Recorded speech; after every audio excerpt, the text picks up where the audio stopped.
नमस्कार दोस्तों। आज की क्लास में हम देखेंगे parts, articles and schedule of Indian constitution. यानी कि भारतीय संविधान के कितने अनुच्छेद हैं, कितने भाग हैं और कितने आपके अनुसूचियां हैं। ठीक है, पार्ट्स, आर्टिकल एंड शेड्यूल्स। ये जो मेरी क्लास रहेगी, ये प्री और प्लस मेंस के अप्रोच में रहेगी। प्री यानी कि जो ऑब्जेक्टिव क्वेश्चन पूछे जाते हैं, 4 ऑब्जेक्टिव दिए जाते हैं, उसमें आपको सेलेक्ट करना होता है, वो प्री अप्रोच रहेगा। मेंस में आप जैसे लिखते हैं, सब्जेक्टिव जो क्वेश्चंस सॉल्व करते हैं आप, ठीक है? तो उसको भी बताऊंगा कि कैसे इनसे रिलेटेड क्वेश्चन रहेंगे तो आप कैसे सॉल्व करेंगे। प्रीवियस ईयर्स के जो क्वेश्चंस हैं पीवाईक्यू के फॉर्मेट में, ठीक है, उसको हम सॉल्व करने की कोशिश करेंगे और वो भी मल्टीपल चॉइस क्वेश्चन के फॉर्मेट में। ये जो मेरी क्लास होगी, ये हिंदी और इंग्लिश दोनों लैंग्वेज में होगी, जिससे दोनों मीडियम के स्टूडेंट को इनके कंसेप्ट समझने में कोई समस्या ना हो, प्रॉब्लम ना हो और सही से वो समझ सके। ये मेरी क्लास यूपीएससी यानी सिविल सर्विसेज एग्जामिनेशन के लिए यूजफुल होगी, जो प्री और प्लस मेंस के लिए मेंस के अप्रोच पे बेस्ड ऑन होगा। स्टेट पीसीएस, जो भी स्टेट पीसीएस होते हैं, जैसे यूपी पीसीएस हो गया, बीपीएससी हो गया, आरपीएससी राजस्थान, एमपीपीएससी मध्य प्रदेश, यानी कि जो वेरियस स्टेट की जो प्री एग्जाम होते हैं, मेंस एग्जाम होते हैं, जिसमें पॉलिटी का इंपॉर्टेंट रोल होता है। तो पॉलिटी के सेगमेंट में जो क्वेश्चन पूछे जाते हैं, जो कंसेप्ट रहते हैं, वो सब चीजें रिस्पेक्टिव फील्ड में इंक्लूडेड रहेंगे। ठीक है, ये जो एग्जाम, जैसा कि हम देखते हैं कि पॉलिटी का जो क्वेश्चंस है ना, संविधान का जो क्वेश्चन है, वो वन डे एग्जाम से लेके जो सिविल सर्विसेज एग्जाम है, उन सभी में इनके क्वेश्चन पूछे जाते हैं। इसलिए बहुत इंपॉर्टेंट सेगमेंट है। ठीक है, तो इसलिए ये जो क्लास होगी, इन सभी एग्जाम के लिए सेम यूजफुल होगी। ठीक है, और जैसा कि आपको पता है कि यूपीपीएससी और यूपीपीसीएस के मेंस आंसर राइटिंग का अप्रोच रहेगा। सबसे पहले हम देखेंगे कि पार्ट्स ऑफ इंडियन कॉन्स्टिट्यूशन है क्या।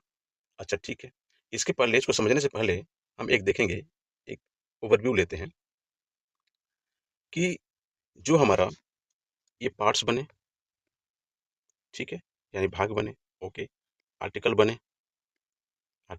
अनुच्छेद बने और जो शेड्यूल बने, ठीक है, ये सब बनाया किसने?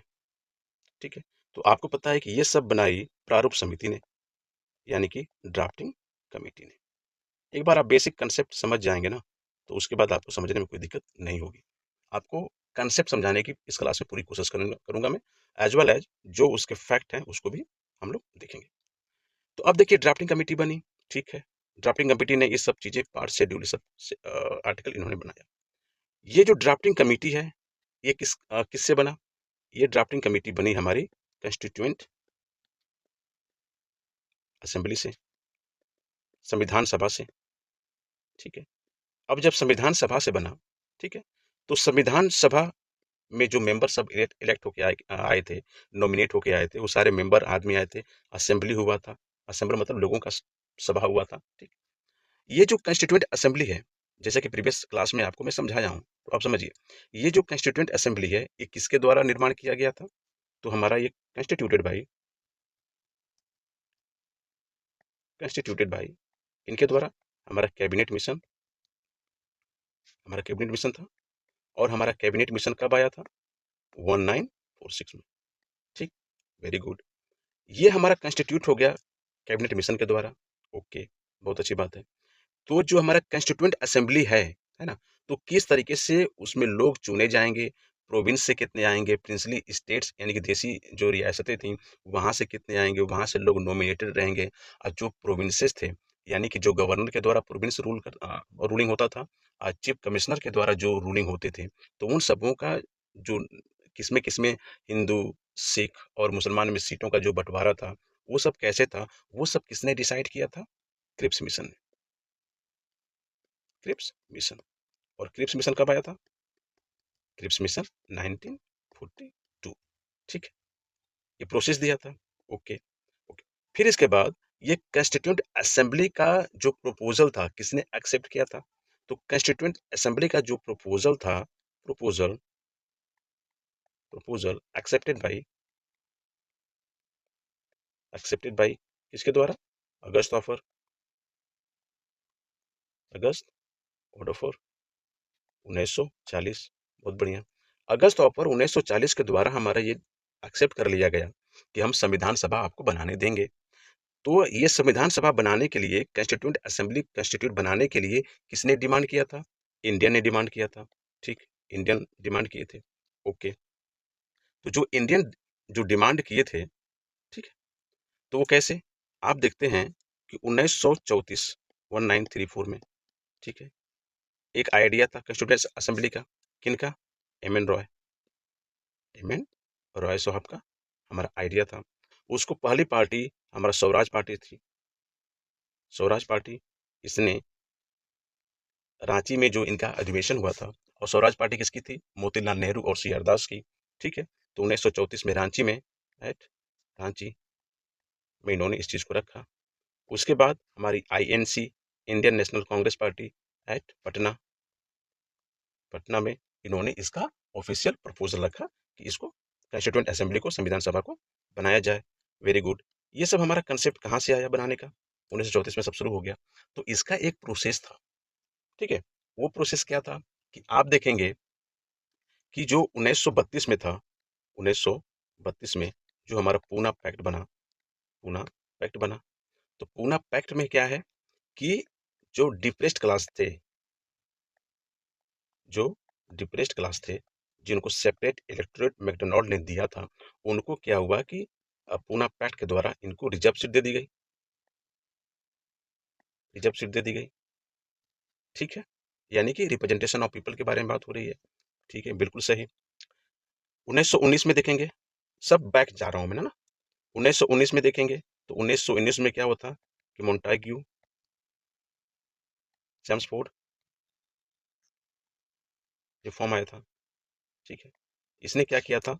इसने किया था कि जो हमारे Indian Christian, Indian Christian, Indian Christian हो गए, यूरोपियन हो गए, ठीक है, इसके बाद सिख हो गए, ठीक है, European, Sikh, Anglo Indian, Anglo Indian, इन सबको हमारा सेपरेट इलेक्ट्रोड दिया गया था।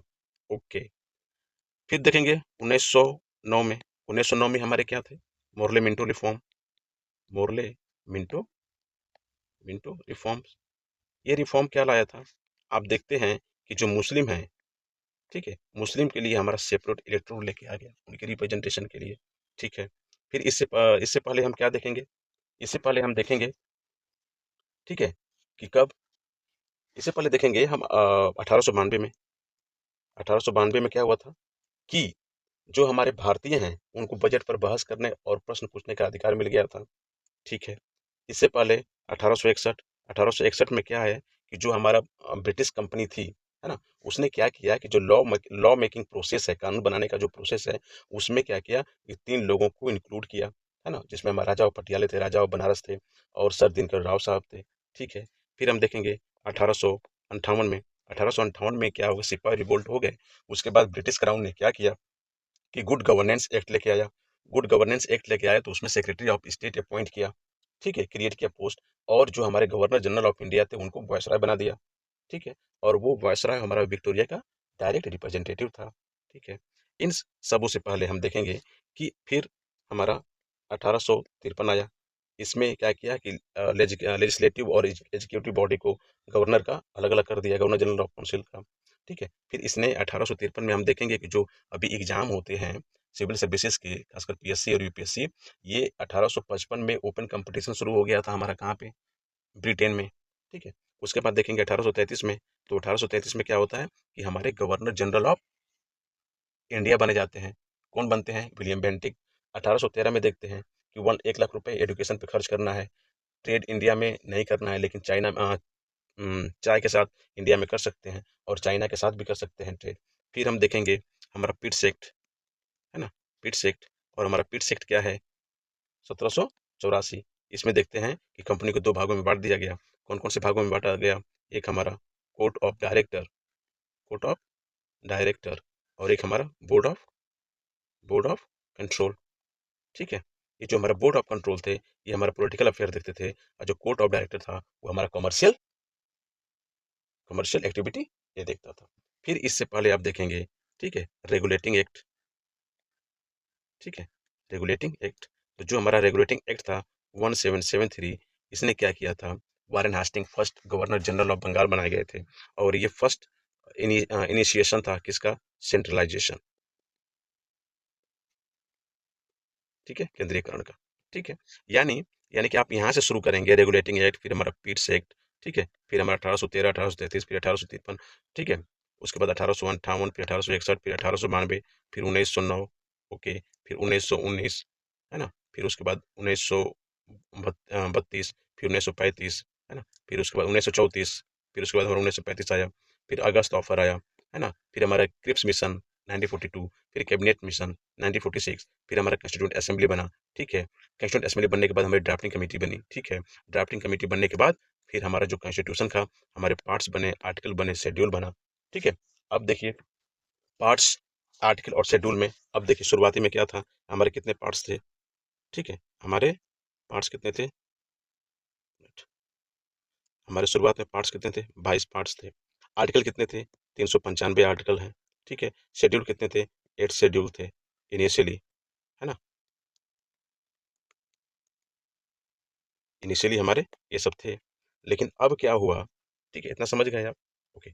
अब क्या हुआ, अब जो है नाउ, अब हमारे पार्ट्स कितने हैं, हमारे 22, जो पहले के पार्ट्स थे भाग, अब भी कॉन्स्टिट्यूशन के 22 भाग हैं, ठीक है। जो आर्टिकल हैं वो 395 आर्टिकल तो हमारे वैसे के वैसे हैं, लेकिन उसमें इतने अमेंड कर दिए गए हैं, ठीक है, कि अभी क्या है कि 490 के आसपास, इससे भी ऊपर हमारे आर्टिकल हो गए हैं।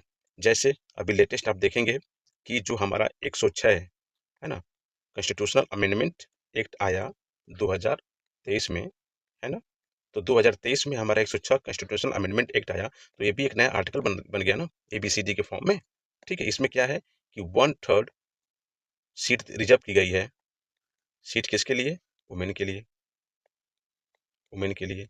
अब ये कब इम्प्लीमेंट होता है, उस समय बताएगा। यानी कि अभी देखिए शुरुआत में 395 आर्टिकल थे, लेकिन 106 हमारे कॉन्स्टिट्यूशनल अमेंडमेंट हो गए हैं, यानी कि 106 उसमें आर्टिकल जोड़े गए हैं। वो आर्टिकल आप चाहे ए बी सी डी ऐसे करके जोड़े गए हैं। जैसे 42nd कॉन्स्टिट्यूशनल अमेंडमेंट एक्ट 1976 में सोवन सिंह कमेटी का जो रिकमेंडेशन था, उसके थ्रू क्या जोड़ा गया, हमारा देखिए फंडामेंटल ड्यूटीज जुड़ी गई, सेकुलर वर्ड जुड़ा गया, ये सब देखते हैं। फिर 86 कॉन्स्टिट्यूशनल अमेंडमेंट 2002 में हम क्या देखते हैं कि जो फंडामेंटल ड्यूटीज था, जिसको 42nd कॉन्स्टिट्यूशनल अमेंडमेंट के द्वारा जोड़ा गया था, उसमें 11वां एक जोड़ दिया जाता है कि यदि आपका बेटा 6 से 14 साल का है तो आपकी जिम्मेदारी है, पेरेंट्स की जिम्मेदारी है कि उसका देखभाल करे। तो इस तरीके से क्या है कि जैसे समय की डिमांड थी, जैसे जरूरतें थी, उस तरीके से कॉन्स्टिट्यूशन का अमेंडमेंट हुआ, ठीक है, और उसमें आर्टिकल बढ़ती गई, ठीक है। अब बात क्वेश्चन आ गया कि जो कॉन्स्टिट्यूशन का अमेंडमेंट होता है वो कहाँ से लिया गया है। आपको अच्छे से पता है कि ये जो कॉन्स्टिट्यूशन का अमेंडमेंट करने का प्रोसेस है वो साउथ अफ्रीका से लिया गया है, ठीक। तो अभी जो है हमारे 22 पार्ट्स हैं, है ना, 395, यानी कि अभी लेटेस्ट जो हमारा कॉन्स्टिट्यूशन अमेंडमेंट है 106 वाला है, ओके। और हमारे जो शेड्यूल के बारे में बात करेंगे तो अभी हमारा 12 शेड्यूल हो गए, 12 शेड्यूल हो गए, ठीक है, 12 शेड्यूल हो गए हैं, ओके। चलिए, ये तो आपका ब्रीफ इंट्रोडक्शन था, है ना। अब चलिए शुरुआत करते हैं। हम देखेंगे शुरुआत में पार्ट्स ऑफ इंडियन कॉन्स्टिट्यूशन, यहीं से देखते हैं। अब इसको समझाता रहूंगा मैं आपको एक एक करके। ये जो पार्ट्स ऑफ इंडियन कॉन्स्टिट्यूशन है, यानी कि भाग क्या हैं, इनको हम देखेंगे। The Indian constitution is divided into 22 parts, आपको पता है। पार्ट 4A एंड ये 14A were added by 42nd constitution amendment act 1976, बिल्कुल सही। जो पार्ट 9A, यानी कि 9 जो है, पार्ट 9 वो पंचायत का है, ठीक है। अब पार्ट 4 हमारा डीपीएसपी है, लेकिन पार्ट 4 यानी कि फंडामेंटल ड्यूटीज, उसको, और ये जो हमारा 9A यानी कि हमारा पंचायत और म्यूनिसिपालिटीज की बात कर रहे हैं, तो ये हमारा 74 कॉन्स्टिट्यूशन अमेंडमेंट एक्ट के द्वारा जोड़ दिया गया। 9B के बारे में बात करेंगे, यानी कोऑपरेशन के बारे में बात करेंगे, तो ये जो है 97 कॉन्स्टिट्यूशन अमेंडमेंट एक्ट 2011 से जोड़ा गया, ठीक है। याद करने का ट्रिक आप देखिएगा कि पहले है कि जो हमारा 4A है ना, ये हमारा क्या है, फंडामेंटल फंडामेंटल ड्यूटीज, इससे जुड़ा गया है। और ये हमारा क्या है, ये आर्टिकल आर्टिकल 51A, ठीक है। भाग 4A में हमारा अनुच्छेद यह है, ये किसको जाता है, फंडामेंटल ड्यूटीज को, जो हमारा मूल कर्तव्य है उसको जाता है, ओके। उसके बाद देखेंगे आप कि ये जो 14 यानी कि अभी 4A, तो जो हमारा 14A है, ठीक है, ये हमारा क्या हो गया, 14 ए किसको रिप्रेजेंट करेगा, ये हमारा ट्राइब्यूनल है, ट्राइब्यूनल्स है, ठीक है। टैक्स ट्राइब्यूनल हो गया, ठीक है, जो भी अधिकरण जो भी चीजें होते हैं इसके द्वारा, ये सब जो चीजें हैं, ये दोनों 4A और ये भी लास्ट 10 और ये 4 यानी कि 14A, ये सब हमारा 42nd कॉन्स्टिट्यूशनल अमेंडमेंट एक्ट 1976 के थ्रू जोड़ा गया है, ठीक है। इसको ऐसे याद कर लीजिएगा। अब ये है जो हम नाइन्थ के बारे में बात करेंगे, तो आप देखेंगे जो नाइन जो हमारे पार्ट्स हैं, तो नाइन्थ पार्ट हमारा क्या शेड्यूल क्या बताता है, ये जो नाइन्थ वाला है वो बताता है हमारा पंचायत को, ठीक है, पंचायत को।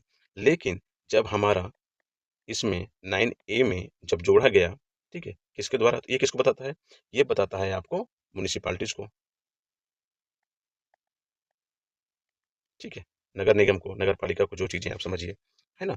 तो ये किसके द्वारा जोड़ा गया, हमारा 74th कॉन्स्टिट्यूशनल अमेंडमेंट एक्ट 1992 द्वारा, ठीक है।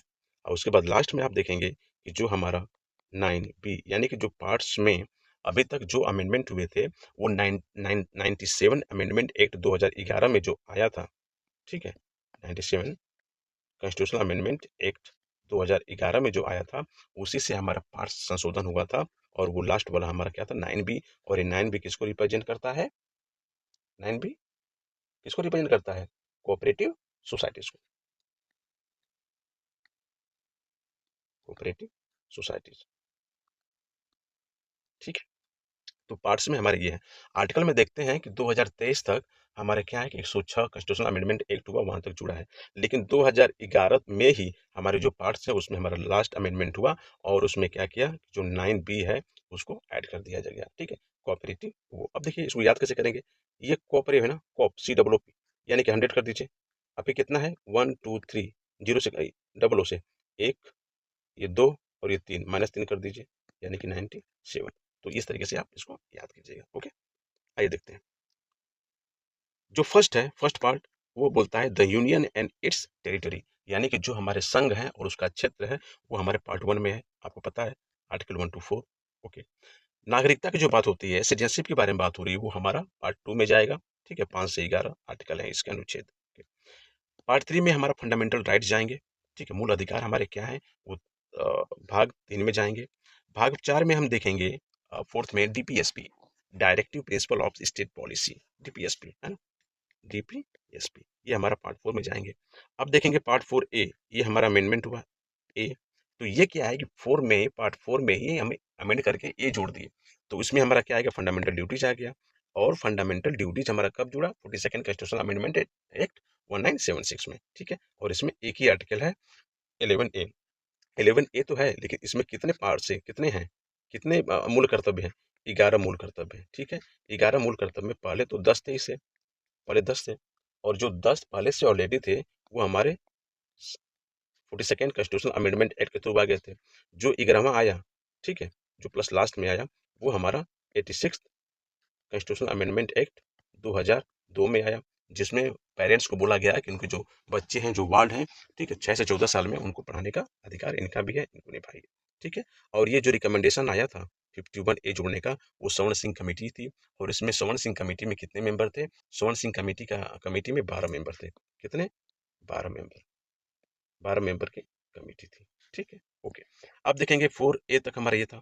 फिफ्थ में क्या हो जाएगा, जब 5 आए तो 5 से हमारे यूनियन गवर्नमेंट कर दीजिए, ठीक है। और यूनियन गवर्नमेंट के बाद क्या आएगा, हमारे स्टेट गवर्नमेंट, तो वो हमारे 6 आ जाएगा, ठीक है। फिर 7 आना चाहिए, तो 7 हमारा भाग आना चाहिए, ठीक है। लेकिन उसको 7th कॉन्स्टिट्यूशनल अमेंडमेंट के द्वारा उसको खत्म कर दिया गया। जो हमारा 7 यानी कि जो 7th हमारा है पार्ट्स, ठीक है, उसको रिपील कर दिया गया,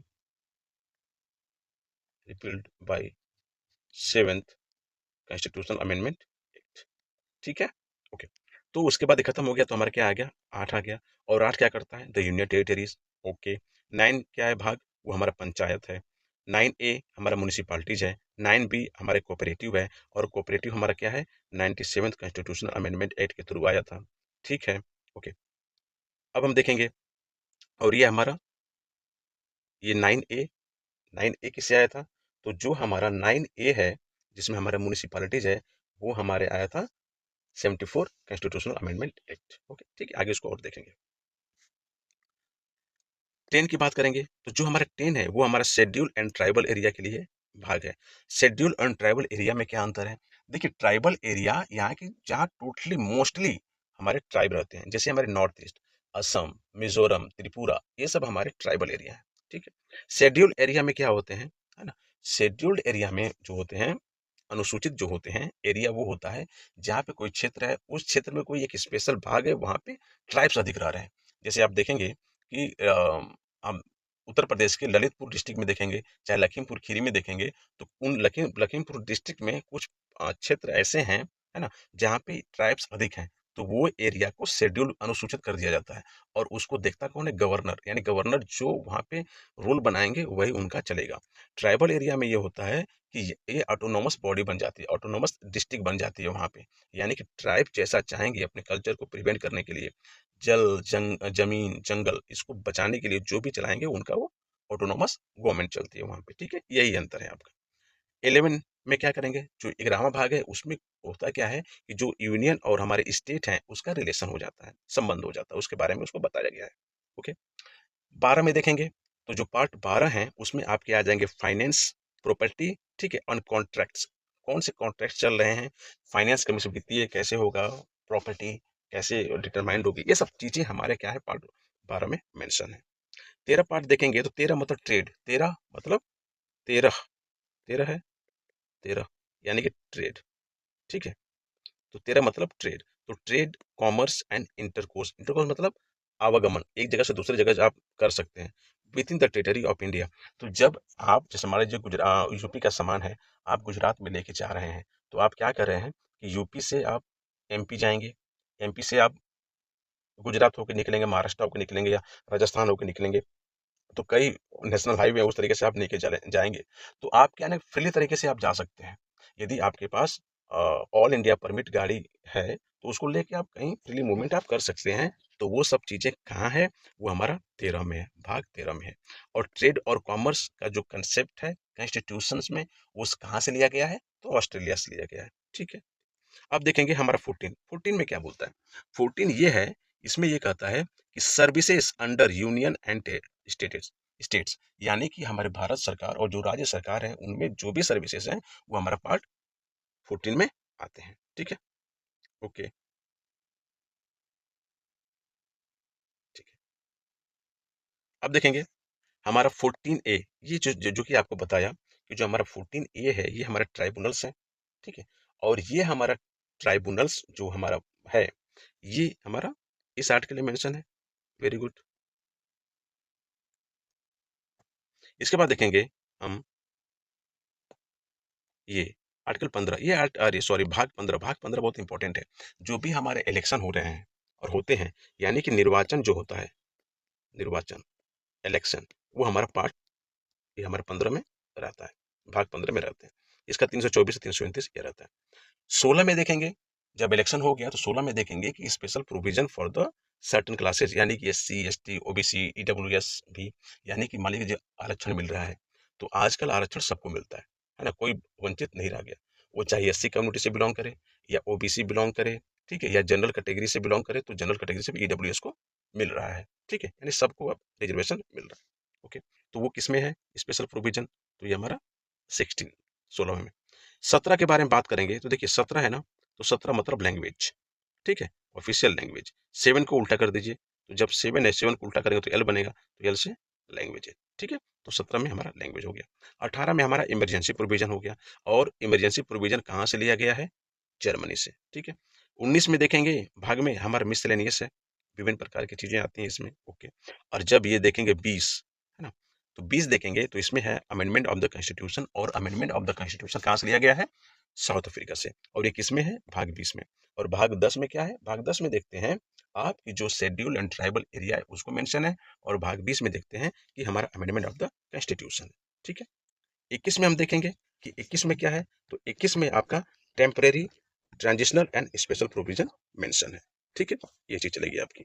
और 22 भाग में क्या है आपका? Short title, commencement and authoritative text in Hindi and ये इतना चलेगा। ठीक है, तो अब तक क्या है कि आपने इनके भाग भाग जो हैं, कितने पार्ट्स हैं, उसको आपने समझा है। ठीक है, क्वेश्चन कर लेते हैं। देखिए, फर्स्ट क्वेश्चन है कि the Indian constitution is divided into कितने, तो आपको पता है 16 भाग में, 24 पार्ट्स में, 25 पार्ट्स में, कितने 22 पार्ट्स। शुरुआत से ही ये 22 पार्ट्स में डिवाइडेड था और आज भी हमारे 22 पार्ट में ही डिवाइडेड है। ठीक है, हाँ, अमेंडमेंट हुए हैं, अमेंडमेंट हुए हैं, तो उन अमेंडमेंट को देखेंगे तो कुछ अमेंडमेंट हुए हैं और शेड्यूल 7 जो है उसको रिपील कर दिया गया है, उसको खत्म कर दिया गया है। ठीक है, यानी कि आप देखेंगे तो अब 4 अमेंडमेंट इसमें किया गया है, तो उसको जोड़ा गया है। तो यानी कि पहले 22 थे, तो 4 जोड़े तो 26 हो गए और एक 7 शेड्यूल खत्म हुआ, 7 पार्ट्स। ठीक है, यानी कि हमारे 22 और 4 26 और माइनस 1 यानी कि 25 हमारे होने चाहिए, लेकिन 25 नहीं है, अभी भी हमारे कितने हैं, हमारे 22 ही हैं। वो हमारे ए बी सी में करके जोड़ दिया गया है। ठीक है, ओके, तो अभी क्या है, हमारे 22 पार्ट्स हैं। ओके, सेकेंड क्वेश्चन करेंगे। अब देखिए, सेकेंड क्वेश्चन है, consider the following subject and arrange them into the sequential order as mentioned in the constitution। ठीक है, यानी कि द यूनियन एंड टेरिटरी, तो जो हमारे यूनियन एंड ईस्ट टेरिटरी है ये हमारे किस में है, फर्स्ट शेड्यूल में। ओके, फंडामेंटल ड्यूटीज हम देखेंगे तो फंडामेंटल ड्यूटीज हमारा क्या है, हमारे 4 ए में है। ओके, सिटीजनशिप देखेंगे, सिटीजनशिप किस में है, हमारा सेकेंड में है। ओके, डीपीएस भी देखेंगे किस में है, तो हमारा फोर्थ में है। यानी कि कैसे अरेंज होगा, पहले हमारा फर्स्ट, ठीक है, फिर हमारा थर्ड, ठीक है, फिर उसके बाद हमारा 4, है ना, और फिर उसके बाद हमारा सेकेंड। इस तरीके से सीक्वेंस होगा, फर्स्ट थर्ड फोर्थ सेकेंड। ठीक है, ओके, ठीक। थर्ड देखेंगे आप, the province of the provision for the election commission in India constitution. Election commission के बारे में बात हो रही है और इलेक्शन कमीशन जो है was inspired by which of the following countries। The provision for election commission in India, Indian constitution, ये किससे हमारा इंस्पायर्ड हुआ था। ठीक है, बहुत अच्छा क्वेश्चन है, कैसे करेंगे आप इसको। तो जो हमारा ये इलेक्शन कमीशन का था, तो इसमें कोई ये भी नहीं है, ये भी नहीं है, ये भी नहीं है। क्यों, the method of the election of the president, है ना, in the Indian constitution is inspired by the constitution of Ireland. ठीक है, election commission in India constitution is not inspired by the any constitution of the world. ठीक है, यानी कि आप देखेंगे कि जो इलेक्शन कमीशन का है वो कहीं से लिया गया है क्या, तो जो हम पढ़े थे सोर्स ऑफ द कॉन्स्टिट्यूशन, उसमें हमारा इलेक्शन कमीशन का कहीं मेंशन ही नहीं था। यानी कि वो क्या है, वो खुद इंडिया की ही अपनी रिसर्च है। ठीक है, अपना डेवलपमेंट है। ओके, फोर्थ वन देखेंगे, विच of the following is not match correctly, इसमें से कौन हमारा मैच नहीं कर रहा है। सिटीजनशिप जो जो नागरिकता है वो हमारा पार्ट सेकंड से मैच करता है, मैच करता है बिल्कुल। फंडामेंटल राइट्स जो होते हैं, मूल अधिकार जो है वो 3 पार्ट से 3 भाग से मैच करता है, बिल्कुल सही करता है। फंडामेंटल ड्यूटीज है वो 6 से गलत, वो हमारा 4A से करता है। 6th A यानी कि हमारा है नहीं, और 6 में क्या है, स्टेट गवर्नमेंट है, और स्टेट गवर्नमेंट में कुछ अमेंडमेंट किया गया है क्या, नहीं किया गया है। ठीक है, 6 में देखेंगे ये स्टेट, यानी कि ये हमारा होगा। ठीक है, which part of our constitution, ठीक है, ये फोकस करता है a 3 tier of system of panchayat. तो 3 टीयर ऑफ पंचायत के बारे में बात होगी, तो पंचायत किसमें है, पार्ट 9, 9 पार्ट में है। ठीक है ना, तो कहाँ हमारा होगा, 10 पार्ट में। 10 में नहीं है, क्यों, 10 में हमारा है कि जो हमारे शेड्यूल एंड ट्राइबल एरिया है उनके लिए है, तो ये नहीं होगा। 12 देखेंगे तो जो हमारा फाइनेंस होता है, फाइनेंस प्रॉपर्टी कॉन्ट्रैक्ट, ये भी नहीं होगा। 11 में देखेंगे तो रिलेशन होता है, रिलेशन किसका, रिलेशन बिटवीन यूनियन और स्टेट्स। ठीक है, तो ये भी नहीं होगा, यानी कि ये होगा। ठीक, ओके, 6 में देखेंगे, विच part of the chapter of the Indian constitution deal with legislative relation between union and the state.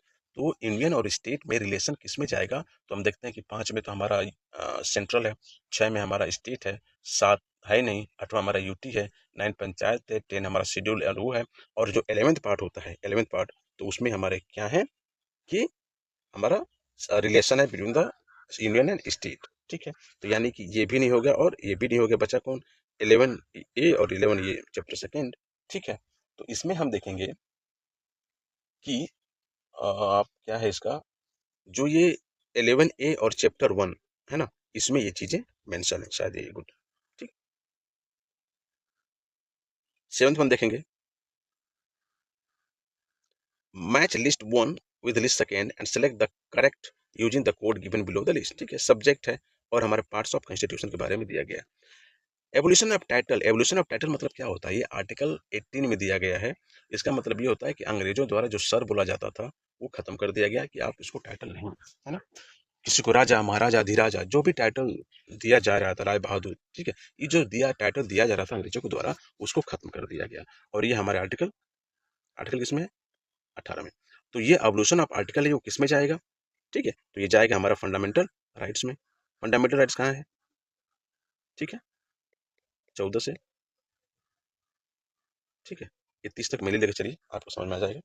Okay, तो ये चीज होगा। 6 फंडामेंटल राइट्स होते हैं आपके। ऑर्गेनाइजेशन ऑफ विलेज पंचायत, जो ऑर्गेनाइजेशन ऑफ विलेज पंचायत होता है वो हमारा मेंशन है आर्टिकल 40 में, 40 में, ठीक है। और आर्टिकल 40 हमारा क्या है? डीपीएसपी है। वो डीपीएसपी क्या होता है? ये, ठीक है। To provide the opportunity for education to the child world between 6 से 14 ईयर बोला गया है। तो ये हमारा किस में है? ये फंडामेंटल ड्यूटीज में है। और 86 फंडामेंटल ड्यूटीज का जो इगरामा है, उसका इगरामा किसे जोड़ा गया? 86 कॉन्स्टिट्यूशन अमेंडमेंट एक्ट, ठीक है, 2002 में। और ये कहाँ जाएगा? फंडामेंटल ड्यूटीज का है। माता पिता की जिम्मेदारी है कि 6 से 14 साल के जो बच्चे हैं उसको पढ़ाई लिखाएं, ठीक है। और India that is Bharat is the union of state, ये हमारा कहाँ जाएगा? ये यूनियन एंड टेरिटरीज, यानी कि ऑप्शन क्या हो जाएगा? मान लीजिए कि ए बी सी डी है, तो ए का हमारा आ गया 3, बी का हमारा पहुंच जाएगा डीपीएसपी, बी का 1, ठीक है, सी का 4 और डी का 2। 3142 3142 बी, ठीक है। इस तरीके से आप करेंगे। अब आइए देखिए 8th क्वेश्चन। 8वां क्या है कि विच of the following is correctly matched, कौन सा इसमें से मैच कर रहा है? Part second of the constitution, part second भाग 2 जो है कॉन्स्टिट्यूशन का, वो हमारा किसको डिसाइड करता है? सिटीजनशिप, सिटीजनशिप, यानी कि ये गलत है। पार्ट 3 जो है वो हमारा क्या करता है? फंडामेंटल राइट्स, फंडामेंटल राइट्स, यानी कि ये भी गलत है। 4A, आपको पता है कि 4A क्या है? आपका फंडामेंटल ड्यूटीज, ठीक है, बिल्कुल सही है ये। और पार्ट 5 क्या है? पार्ट 5 जो है वो हमारा है क्या? द यूनियन गवर्नमेंट, है ना, ये गलत है। The union union government. और ये डीपीएसपी क्या है? पार्ट 4 का है, ठीक। ओके, अगला क्वेश्चन देखेंगे। विच of the which among the following is not correctly match, ठीक है, कौन इसमें से मैच नहीं कर रहा है? जो सिटीजनशिप है वो हमारे भाग सेकंड में बिल्कुल सही है। यूनियन टेरिटरीज जो है ये हमारे 7 में है, ये बिल्कुल गलत है। क्यों? क्योंकि जो हमारा पार्ट 7 था उसको रिपील कर दिया गया था, किसके द्वारा? 7th कॉन्स्टिट्यूशनल अमेंडमेंट एक्ट के द्वारा। और जो हमारा यूटी आता है वो किसमें आता है? 8 में, ठीक है। ओके, द म्यूनिसिपालिटीज ये पार्ट 9, ये बिल्कुल सही है। और इलेक्शन हमारा 15 जो कि आपको पता है, तो आप इसको करेंगे, बी होगा।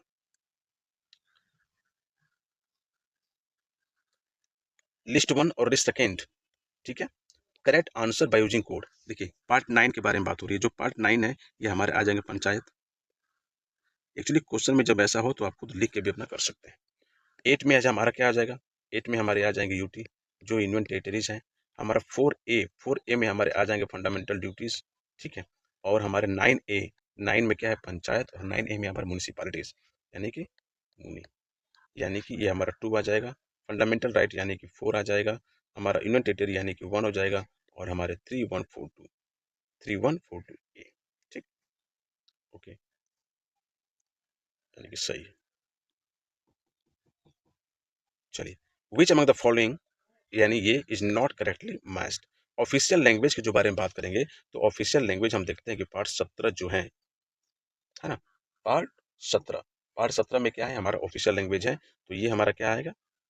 10, 15, 16, 17, बिल्कुल सही है। द यूनियन टेरिटरीज के बारे में बात करेंगे तो यूनियन टेरिटरी जो हमारे 8 में आते हैं, पार्ट 8 में, ये भी हमारे सही है। The schedule and tribal area जो है वो हमारे 10 में आते हैं, ये भी सही है। जो हमारे ट्राइब्यूनल हैं, ठीक है, वो ट्राइब्यूनल हमारे 11 में क्या आएंगे? 11 में तो हमारा रिलेशन, ये जो पार्ट 11 है इसमें हमारा रिलेशन है ना, रिलेशन है। रिलेशन किसके बीच में है? बिटवीन सेंटर और स्टेट के बीच में है। और ट्राइब्यूनल जो है ये हमारे किस में आता है? 14A में, है ना। ट्राइब्यूनल किस में आता है? 14A में, यानी कि ये आपका सही हो, ठीक है।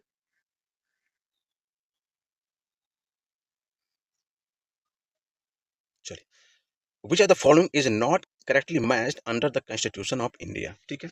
पंचायत किसमें होगा? भाग 9 में, बिल्कुल सही है। द म्युनिसिपैलिटीज किसमें होगा? ये भी सही है। द कोऑपरेटिव सोसाइटी, ये भी ठीक है। अब जो कोऑपरेटिव सोसाइटी है, अब आप समझिए, ये कोऑपरेटिव सोसाइटी यानी कि 100 में से ये 97th कॉन्स्टिट्यूशनल अमेंडमेंट एक्ट के थ्रू हुआ था, ठीक है। म्युनिसिपैलिटीज की जो हम बात करेंगे, ये हमारा 74 कॉन्स्टिट्यूशनल अमेंडमेंट एक्ट 1992 में हुआ था। और जो म्युनिसिपैलिटीज हैं उसमें हमारे कितने सब्जेक्ट हैं? तो म्युनिसिपैलिटीज में हमारे 18 सब्जेक्ट हैं, 18 सब्जेक्ट। ये देखो पंचायत में कितने सब्जेक्ट हैं? पंचायत में हमारा 29 सब्जेक्ट हैं, ठीक है। ये पार्ट इसमें है, ओके। इस तरीके से आप कीजिएगा। Which part of the constitution has the provision for Panchayati Raj system? Panchayati Raj system हमारे किसमें है? भाग 9 में, ठीक। In which part of the constitution Panchayati Raj related provisions have been implemented? आपको पता है पार्ट 9, ठीक। आगे देखेंगे क्वेश्चन। ये मैच करना है लिस्ट 1 एंड लिस्ट सेकंड में, ठीक है। जो फंडामेंटल राइट्स हैं, तो जो आपके फंडामेंटल राइट्स हैं वो हमारे part 3 of the constitution number जाएंगे, बिल्कुल सही है। जो फंडामेंटल ड्यूटीज हैं वो हमारे पार्ट 4 ए में जाएंगे, और पार्ट 4 ए कहाँ? यहाँ है, गुड। द यूनियन है, यूनियन के बारे में बात करेंगे तो यूनियन हमारे कहाँ जाएंगे? पार्ट 5 में, ठीक है। और इमरजेंसी प्रोविजन जो है वो 18 में जाएंगे, यानी कि पार्ट 18। यानी कि ABCD का क्या हो जाएगा? ABCD। तो ए का हो जाएगा 2, बी का हो जाएगा 1, सी का हो जाएगा 4 और 3, 2 1 4 3, 2 1 4 3, ठीक है। नेक्स्ट क्वेश्चन देखेंगे, इसको देख लेते हैं। हाँ, इसको लिस्ट 1 लिस्ट सेकंड से मिलाना है। ये हमारा पार्ट 15 है ना। तो पार्ट 15 यानी कि इलेक्शन कमीशन ऑफ इंडिया, ठीक है। तो यानी कि इलेक्शन, ठीक है। ए का 4, तो ए का 4 हमारा यही आ जाएगा, ये मिल रहा है 4। ये हमारा 16 के बारे में बात हो रही है। 16 में क्या होता है कि स्पेशल प्रोविजन दिया जाता है किसको? सर्टन क्लासेस के लिए। 3, तो बी का 3, ये भी सही है। ये हमारा 17 है। 17 हमारा किस में जाता है? ऑफिशियल लैंग्वेज को, 2, ये भी 2 है। और 18 हमारा जाता है इमरजेंसी को, 1, तो 1 है, ठीक। अब देखिए, ये आपके जो पार्ट्स थे, पार्ट्स को आपने समझा, ठीक है। अब हम देखेंगे आर्टिकल कि कॉन्स्टिट्यूशन के आर्टिकल हमारे कितने हैं। तो जैसा कि आपको पहले बताया कि जो आर्टिकल हैं वो हमारे 395 शुरुआत में थे, लेकिन हम क्या किए कि आर्टिकल को हम लोग अमेंडमेंट करते गए। तो जैसे ही हम अमेंडमेंट करते गए, तो अभी क्या है कि मोर देन 490, 490 से भी अधिक हमारे अनुच्छेद हो गए हैं, ठीक है। लेकिन प्राइमरली हमारे 22 पार्ट्स जो कि अभी भी विद्यमान है, 395 आर्टिकल, लेकिन इसमें ABCD करके बहुत सारे जोड़ दिए गए हैं, और 8 schedule in the original copy of the constitution. यहाँ पे देखिए, शुरुआत में जब हमारा इंडिया कॉन्स्टिट्यूशन को इम्प्लीमेंट किया गया, तो उस समय हमारे 8 शेड्यूल थे, ठीक है, 395 आर्टिकल, ठीक है। A number of the article were added and removed later through the amendment। जिस तरीके से संविधान संशोधन हुआ, तो उसमें से कुछ आर्टिकल को निकाला गया और कुछ को जोड़ा गया। At present, there are around 468 articles, but these are added in the form of the subpart such as ABC of the original article। इतना यानी कि 395 का जो ओरिजिनल आर्टिकल है, उसमें हम देखते हैं कि जो भी हमारा कॉन्स्टिट्यूशनल अमेंडमेंट एक्ट हुआ है, तो जो भी एक्ट हमारे बने हैं उसको ABCD करके उसमें 395 वाले जो आर्टिकल्स है उसमें ही जोड़ दिया गया है, ठीक है, ओके। अब देखेंगे हमारे आर्टिकल्स क्या है ना। और इसको समझिएगा, विद एग्जांपल आपको समझाने की कोशिश करूंगा, है ना, और तेज समझाऊंगा, आप समझिएगा इसको।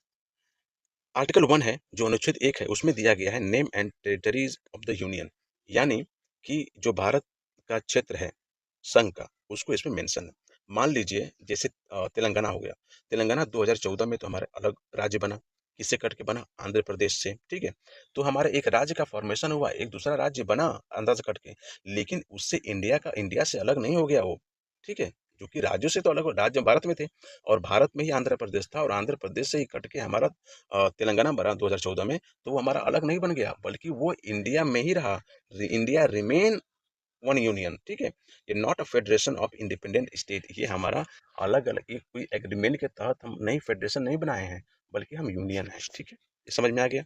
एडमिशन और establishment of the new state, यानी कि देखेंगे कि इसमें नए स्टेट, बाहर के कोई स्टेट हैं, बाहर का कोई राज्य भी है ना, बाहर कोई देश भी है, उसको हम चाहेंगे तो अपने देश के अंदर हम मिला लेंगे, ठीक है। और उसको मिलाने के लिए कोई हमें संविधान की संशोधन नहीं करना पड़ेगा। There would be no requirement to amend the Indian constitution, ठीक है, for incorporation of the external territories, है ना। यानी कि जैसे मान लीजिए एग्जाम्पल के तौर पे हम देखते हैं कि 1975 में क्या हुआ कि जो सिक्किम राज्य था वो हमारा सिक्किम राज्य हमारा अलग था, वो इंडिया का पार्ट नहीं था। लेकिन 1975 में सिक्किम को हमने क्या किया, उसको अपने न्यू स्टेट के रूप में देश में सम्मिलित कर लिया। ठीक है। वहीं आप देखते हैं 1935, आपको पता है गवर्नमेंट ऑफ इंडिया एक्ट 1935, उसमें क्या था कि बर्मा यानी कि अभी का जो म्यांमार है वो हमारा ब्रिटिश इंडिया से सेपरेट हो गया था। ठीक है। ओके। तो इस तरीके से एडमिशन और स्टेबलाइजमेंट यानी कि नए राज्य को आप अपने देश में मिला सकते हैं, इसमें हमारे संविधान की कोई जरूरत, संशोधन की कोई जरूरत नहीं है। तो एग्जाम्पल दिया। ये हमारा तीसरा अनुच्छेद है, formation of new state and alteration. ठीक है। और फॉर एरिया बाउंड्रीज और name of the existing state, यानी ये कह रहा है कि आप कोई स्टेट आप बना रहे हैं, संसद जो है, पार्लियामेंट जो है, राज्यों की सीमाएं बदल सकती है। ठीक है। जैसे मान लीजिए कि 2014 में हमारा तेलंगाना बना ना, तो आंध्र प्रदेश से कट के बना, तो वो हमारा नया स्टेट बना, तो कितने एरिया में वो रहेगा, तो वो हमारा कौन डिसाइड करेगा, पार्लियामेंट, है ना। उस कौन सा नाम दिया जाएगा, ठीक है, वो कौन डिसाइड करेगा, पार्लियामेंट। ठीक है। मोहर पार्लियामेंट ही लगाएगी। ठीक। पांचवा आएगा, तो पांचवा है हमारा citizenship at the commencement of the constitution, यानी कि जब जब हमारा इंडिया कॉन्स्टिट्यूट कमेंसमेंट हो गया, ठीक है, 26 जनवरी 1950 को, तब उस समय जो भी इंडिया में रह रहे थे वो ऑटोमेटिकली स्वतः वो क्या बन गए, नागरिक बन गए। 26 जनवरी 1950 को नागरिकता दी गई। जैसे मान लीजिए कि एक person living in India permanently in 1950 become Indian citizen, यानी कि 1950 में जब हमारा देश आज़ाद हुआ 26 जनवरी, अरे जब रिपब्लिक बना 26 जनवरी 1950, तो 1950 से पहले जो भी हमारे इंडिया में रहते थे वो सब हमारे क्या बन गए, नागरिक बन गए भारत के। ठीक है। उसके बाद देखेंगे, इसमें आर्टिकल 14 है, ये इक्वलिटी बिफोर लॉ, यानी कानून के सामने सभी बराबर हैं, वो चाहे प्राइम मिनिस्टर हो, चाहे प्रेसिडेंट हो, चाहे अमीर अंडानी हो, अंबानी हो, जो लोग हो, चाहे एक गरीब आदमी हो, सब हमारे कानून के सामने सब समान रूप से देखे जाएंगे। आर्टिकल 15 देखेंगे, prohibition of discrimination on ground of religion, race, caste, sex, है ना, प्लेस ऑफ बर्थ, यानी कि देखेंगे कि जो भी आप डिस्क्रिमिनेट करते हैं किसी चीज़ को, किसी को आप अ, प्रताड़ित करते हैं, है ना, वो चाहे कोई भी उसका लिंग हो, कहीं भी वो जन्मा हो, कोई भी जाति का हो, कोई भी नस्ल का हो, कोई भी धर्म का हो, उस बेस पे आप उसके साथ डिस्क्रिमिनेट नहीं कर पाएंगे, आप उसको प्रताड़ित नहीं कर पाएंगे। ठीक है। ये हमारे आर्टिकल 15 में मेंशन है। जैसे आप इसका एग्जाम्पल देखेंगे, इसीलिए दिया गया एग्जाम्पल, रिजर्वेशन फॉर वुमेन। ठीक है। तो जो रिजर्वेशन ऑफ वुमेन दिया गया है, और अभी 104 कॉन्स्टिट्यूशनल अमेंडमेंट एक्ट 2023 आया, और जो इनको दिया गया है, ठीक है, तो इससे हमारा क्या होगा कि डिस्क्रिमिनेशन की जो कंसेप्ट था वो कहीं ना कहीं प्रोहिबिटेड किया गया। ओके। नेक्स्ट हम देखेंगे आर्टिकल 16। तो आर्टिकल 16 क्या है कि equality of opportunity in matter of the public employment, यानी कि पब्लिक एम्प्लॉयमेंट में क्या है कि ये जो इक्वालिटी का कंसेप्ट है वो आपको दे दिया गया। फॉर एग्जाम्पल आप देखेंगे, reservation for the S C S T O B C E W S women को जो दिया गया है, E W S 103 constitutional amendment act के माध्यम से दिया गया है, उनको भी 10% reservation on the basis of the economically. ठीक है। तो इकोनॉमिकल वीकर सेक्शन को इतना दिया गया है 10% रिजर्वेशन, तो which is mention in the article 16। ठीक है। तो ये हमारा equality of opportunity in matter of the public employment. Okay. Next देखेंगे आर्टिकल 17 है, तो ये आर्टिकल 17 है, ये हमारा क्या है कि एबोलिशन ऑफ द अनटचेबिलिटी। ठीक है। यानी कि छुआछूत की भावना जो है उसको खत्म करने का कंसेप्ट लेके आया गया आर्टिकल 17 में। इसका मतलब ये है कि आप देखेंगे कि आप मंदिर में जाने से आप किसी को रोक रहे हैं, ठीक है, on the basis of untouchability, तो उसको वो खत्म कर दिया गया है। ओके। आर्टिकल 18 के बारे में बात करेंगे, तो जो हमारा आर्टिकल 18 है वो हमारा क्या है कि एवोल्यूशन ऑफ टाइटल्स। ठीक है। यानी कि जो भी अंग्रेजों के द्वारा जो सर या किसी का कंसेप्ट दिया गया था कि सर मैकडोनाल्ड, तो आगे जो आगे श्रीमान लगाया जा रहा था उनको ये खत्म कर दिया गया। कहा है कि आज के बाद कोई भी राजा, महाराज, महाधिराज, ठीक है, सर, ये सब चीजें आप नहीं यूज करेंगे। ठीक है। आर्टिकल 19 देखेंगे, यानी protection of certain rights regarding freedom of speech etc. आप देखेंगे कि आर्टिकल 19 जो है ये अपने आप में बहुत बड़ा कंसेप्ट है। ये बोलता है कि आपको बोलने की आज़ादी तो है, आप बोलिए, लेकिन 6 राइट इसमें दे दिए गए, 6 राइट्स। पहला क्या है, एक तो आपका स्पीच, स्पीच आप बोल सकते हैं। ठीक है। दूसरा मान लीजिए ए स्पीच हो गया।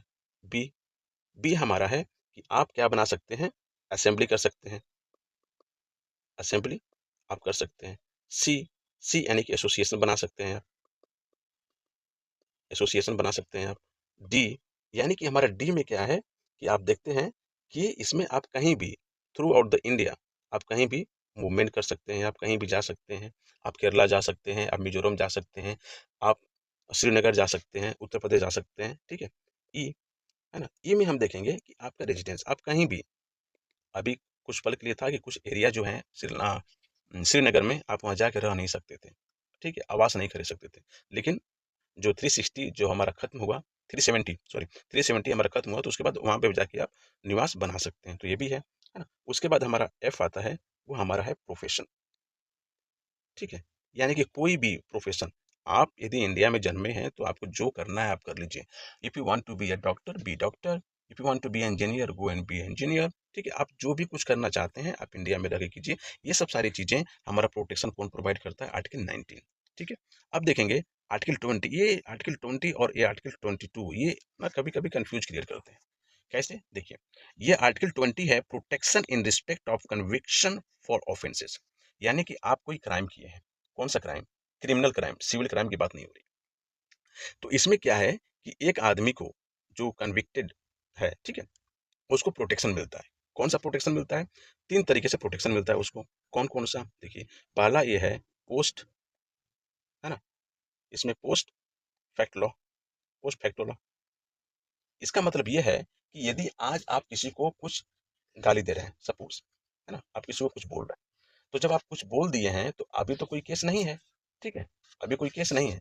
लेकिन मान लीजिए 4-5 साल के बाद यदि कोई केस आता है, कोई केस बनता है, ठीक है, तो क्या उस पे कोई कानून बनता है, तो क्या उसके बेसिस पे आपको केस, आप पे केस होगा? तो नहीं, आप पे केस नहीं होगा। फॉर एग्जाम्पल, मान लीजिए अभी आप 2026 में हैं, 2026 में हैं, ठीक है, और मान लीजिए अभी एक कानून नहीं है, तो आप किसी को, मान लीजिए कोई एग्जाम्पल दें, हाँ, जैसे अभी बना है कि आप, फॉर एग्जाम्पल, कि अभी तक आप ब्राह्मण को पंडित बोलेंगे तो कोई आप पे केस नहीं होगा। अभी तक ऐसा रूल है, ठीक है, ये चल रहा है चीजें। अब बोल दी, अभी कोई नहीं। लेकिन 2 साल बाद यदि कोई कानून बन जाएगा कि किसी को भी जाति सूचक शब्द प्रयोग करेंगे तो आप पे एक्शन लगेगा। तो मान लीजिए 2028 में ये कानून बन गया, तो यदि आप किसी को बोले हैं, वो आदमी कहे कि ये इन्होंने मुझे बोला था, इन पे केस होना चाहिए 2 साल बाद, तो उस समय तो ये कानून नहीं बना, 2026 में कानून नहीं बना था। तो 2026 में जब कानून नहीं बना था, तो वो लागू नहीं होगा आप पे, ठीक है? यानी कि आपको उसके लिए पनिशमेंट नहीं मिलेगा, ठीक है? दूसरा है सेल्फ इंक्रिमिनेशन, ठीक है? इसका मतलब ये होता है कि आपने अपराध किया है, तो आप खुद स्वीकार कीजिए कि नहीं, आपने अपराध किया है। ये चीज़ आपको फोर्स नहीं किया जा सकता, आप उसको एक्सेप्ट नहीं करेंगे। ये दूसरा। तीसरा है डबल डबल जियो पैरेडी, यानी कि एक आप कोई क्राइम किए हैं, उस क्राइम के लिए आपको 2 बार पनिशमेंट नहीं मिलेगा। तो ये जो 3 आपको हैं चीज़ें, यानी कि double jeopardy, post facto law and self incrimination, ये सब चीज़ें आपको किसमें मिलता है? आर्टिकल 20 में प्रोटेक्शन मिलता है इन respect of the conviction for the offences, ठीक है? ओके। अब आप देखेंगे आर्टिकल 21। आर्टिकल 21 क्या है कि protection of life and personal liberty, यानी कि स्वतंत्र रूप से आपको जीने का अधिकार है, आप जो करना चाहते हैं आप कीजिए, आपको कोई रोक नहीं सकता है, ठीक है? जैसे मान लीजिए कि एग्जाम्पल के तौर पे देखिए कि पुलिस आपको अरेस्ट करती है, लेकिन पुलिस आपको टॉर्चर नहीं कर सकती है। क्यों नहीं कर सकती? क्योंकि ये आपका प्रोटेक्शन ऑफ लाइफ है एंड पर्सनल लिबर्टी है। आर्टिकल 21 में है, यदि पुलिस आपको अरेस्ट करती है और पीटती है, तो आप उसको तुरंत बोलिए कि ऐसा है कि you are just going to violate my fundamental right which mention is article 21। 21 में अनुच्छेद में जो हमारा राइट्स हैं उसको आप उल्लंघन कर रहे हैं, आप मुझे टॉर्चर नहीं कर सकते। तो ये चीजें हैं। अब देखिए 21A, 84, 86 I think constitution amendment act के थ्रू इसको ऐड किया गया था। तो राइट टू एलिमेंट्री एजुकेशन, यानी कि 0 से 5 साल के जो बच्चे हैं, है ना, तो उनको फ्री स्कूलिंग दिया जाए, उसमें है। अब देखिए आ गया आर्टिकल 22। आर्टिकल 22 ये है कि 2 चीज याद रखिएगा, एक हमारा अरेस्ट और एक हमारा डिटेंशन। तो दो दो हो गया ना, तो ये हो जाएगा। तो जहां अरेस्ट एंड डिटेंशन आ जाएंगे, वहां पे आर्टिकल 22 आएगा। इसमें यह है कि protection against arrest and detention in certain cases में आपको प्रोटेक्शन दिया जाता है। कैसे? जैसे मान लीजिए कि आपको कोई अरेस्ट कर लिया, तो अरेस्ट आपको कर लिया है, तो आपके पास ये अधिकार है कि आप पुलिस से पूछें कि आप मुझे क्यों अरेस्ट किए हैं। अब पुलिस को बताना पड़ेगा कि आपको अरेस्ट क्यों किया जा रहा है, फर्स्ट। सेकंड, कि आप उनसे कहेंगे कि आप मुझे मेरे वकील से बात कीजिए या बात कराने दीजिए, है ना? तो वो आपके वकील से बात कराने का परमिशन देंगे, ये उनकी राइट्स है। उसके बाद 24 आवर में, आप 24 घंटे के अंदर, आपने कोई क्राइम किया है, पुलिस अरेस्ट की है आपको, तो 24 घंटे के अंदर मजिस्ट्रेट के सामने आपको प्रस्तुत होना पड़ेगा। 24 घंटे के अंदर, उसमें यदि ट्रेवलिंग का जो समय है, 1 घंटा 2 घंटा जो ट्रेवलिंग का समय है, उसको इंक्लूड नहीं है, ठीक है? मान लीजिए आप एक जिले में हैं, ठीक है, और वो जिला पहाड़ों से पूरा घिरा पड़ा है, और जो हेड क्वार्टर है उस जिले का, वहाँ पहुँचने में आपको मान लीजिए कि 8 बजे सुबह आपको अरेस्ट किया गया, ठीक है? अरेस्ट करने के बाद पुलिस क्या करती है कि 24 घंटे के अंदर आपको मजिस्ट्रेट के यहाँ लेके जाना है, ठीक है? तो मान लीजिए कि पुलिस को पता रहना चाहिए कि 4 घंटे में पहुँचेंगे, है ना? या 5 घंटे में, ये हमारा स्टैंडर्ड टाइम है पहुँचने का। ओके, इतना इस टाइम है। लेकिन उससे ज़्यादा टॉर्चर कर रही है और 24 घंटे के बाद पहुँचाती है, तो उसे पेनल्टी ठोकी जाएगी। ओके, तो आप ये समझिए। आर्टिकल 23 है।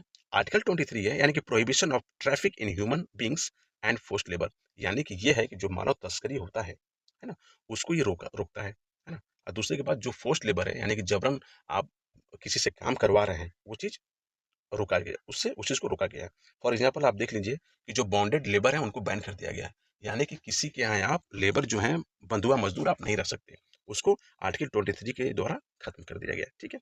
आर्टिकल 24 देखेंगे कि prohibition of employment of children in factories, यानी कहा गया है कि जो 14 साल से छोटे बच्चे हैं उनको फैक्ट्री में काम करने से मना किया गया है। जैसे चाइल्ड इन माइंड, जैसे खदान होते हैं, कोयले की खदान होती है, यदि बच्चे उसमें जाके काम करते हैं तो वो हमारा अनकॉन्स्टिट्यूशनल है, असंवैधानिक है, ठीक है?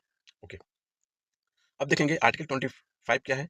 Freedom of conscience and free profession, ठीक है, practice and propagation of religion.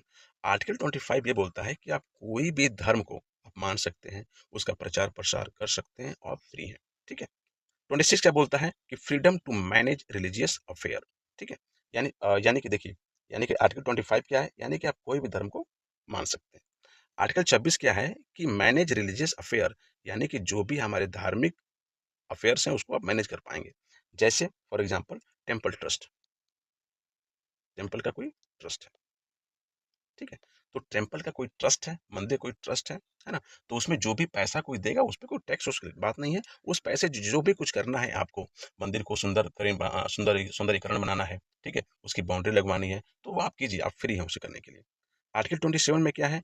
Freedom as to payment of taxes for promotion of any particular religion.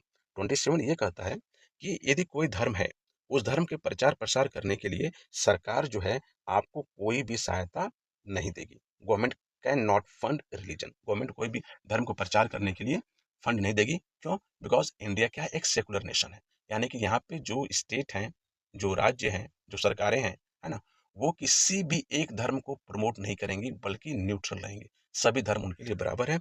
इसलिए जो हमारा 27 आर्टिकल है वो है हमारा कि हमारा पेमेंट ऑफ टैक्सेस, ठीक है, for promotion of any particular religion, ठीक। यानी कि प्रमोश यदि कोई धर्म को प्रसार करना है तो जो भी पैसा खर्च कर रहा है उस पर टैक्सेस का वो नहीं देगा, वो फ्री रहेगा। Article 28, freedom as to attendance at religious instruction और religious worship in certain educational institutions, यानी कि ये कह रहा है कि आपको, मान लीजिए मिशनरी स्कूल में पढ़ाई करते हैं, तो वो अपना क्या है कि वो दे सकते हैं, जो रिलीजियस इंस्ट्रक्शन है वो उसको दे सकते हैं। जैसे कैटेकिज्म, हमारे क्रिश्चियन मिशनरी स्कूल हैं, तो जो हमारे क्रिश्चियन हैं उनको कैटेकिज्म पढ़ाया जाता है, और मोरल साइंस जो अदर लोग हैं उनको पढ़ाया जाता है, ठीक है? उनका वर्शिप इंग्लिश में होता है तो वो अपना वो कर लेंगे, ठीक है? ओके। 29 में क्या है कि protection of interest of minorities, यानी कि जो भी हमारे माइनॉरिटीज हैं, है ना, उनको क्या है कि उसका उसमें प्रोटेक्शन दिया गया है। माइनॉरिटीज में क्या आते हैं? मुस्लिम हो गए, ठीक है, बुद्धिज्म हो गए, इनको बुद्धिस्ट हो गए, इनको दिया जाएगा प्रोटेक्शन। आर्टिकल 30 क्या है? Right of minorities to stabilize and administer educational institution, यानी कि जैसे आप देखेंगे कि अलीगढ़ मुस्लिम यूनिवर्सिटी है। अलीगढ़ मुस्लिम यूनिवर्सिटी किसके द्वारा है? मुसलमान की है, यानी मुसलमान क्या है? माइनॉरिटी है। तो वो अपना जो है, जो एजुकेशनल इंस्टीट्यूशन है उसको वो स्टेबलाइज कर सकते हैं, स्थापित कर सकते हैं। उसी प्रकार क्रिश्चियंस हैं, ठीक है? जैसे आपका प्रयागराज में नैनी में सैम हिंगन bottom institute of agriculture technology and sciences है, ठीक है, एग्रीकल्चर यूनिवर्सिटी उसको बोला जाता है। तो भी हमारे माइनॉरिटी इंस्टीट्यूशन है, वो जैसे चाहे उसको आप मैनेज कर सकते हैं, उसकी प्रशासनिक उनके हाथ में है, वो कर सकते हैं, वो आर्टिकल 30 में मेंशन। आर्टिकल 32 में देखेंगे, 32 में क्या है? Remedies for enforcement of the fundamental rights including reads, यानी इसमें कहा गया है कि आपका यदि फंडामेंटल राइट, जो मूल अधिकार आपको नहीं मिल रहा है, तो आर्टिकल 32 के तहत, ठीक है, आपको मिलेगा। और ये क्या है? आत्मा है संविधान का। किसने कहा था? डॉक्टर बी आर अम्बेडकर साहब ने आर्टिकल 32 को इन्होंने कहा है, ठीक है। अब जो हमारे रीट्स आते हैं, जो सुप्रीम कोर्ट हमारे रीट्स इशू करते हैं, वो हमारे क्या होता है? हेबेस कॉर्पस पहला, दूसरा मेंडामस, तीसरा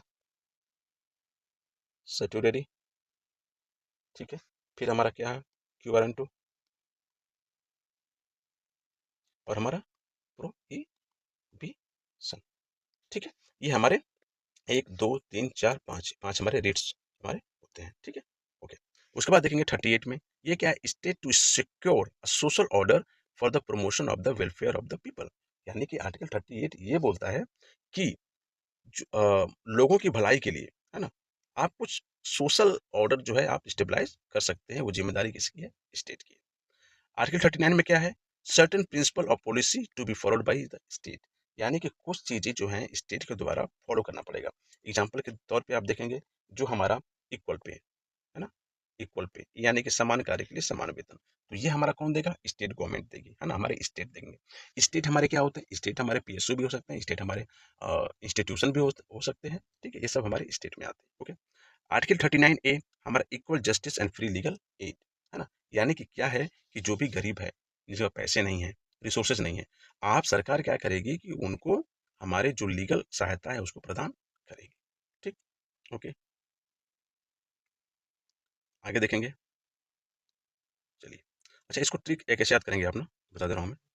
आर्टिकल 25, है ना, 25 26 27 28 29 30, 25 से 30 तक कैसे आप याद करेंगे, एक ट्रिक है, याद रखिएगा। Religion, religion, manage tax for religious instruction, instruction in minority institution. ठीक है, ये सिंपल एक हमारा सेंटेंस बन गया। Religion manage tax for the religious instruction in minority institution हो गया। रिलीजन यानी आर्टिकल 25, मैनेज, ठीक है, यानी कि टेम्पल ट्रस्ट है जो भी, है ना, आर्टिकल 26, ठीक है, मैनेज हो गया। टैक्स आ गया, तो टैक्स हमारा 27, इंस्ट्रक्शन 28, ठीक है, माइनॉरिटी इंस्टीट्यूशन हमारा 29, ठीक है, और 30 इंस्टीट्यूशन, माइनॉरिटी 29, इंस्टीट्यूशन हमारा 30, ठीक है, माइनॉरिटी इंस्टीट्यूशन।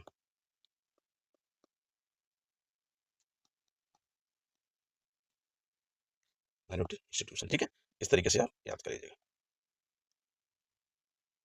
अब आएंगे इसमें आर्टिकल 40। आर्टिकल 40 ये है कि ये हमारा ऑर्गेनाइजेशन ऑफ विलेज पंचायत, ये सब हमारे DPS पे शुरू हो गए हैं। तो हमारे विलेज पंचायत कैसे उसको ऑर्गेनाइज करना है, ये हमारा आर्टिकल 40 में है।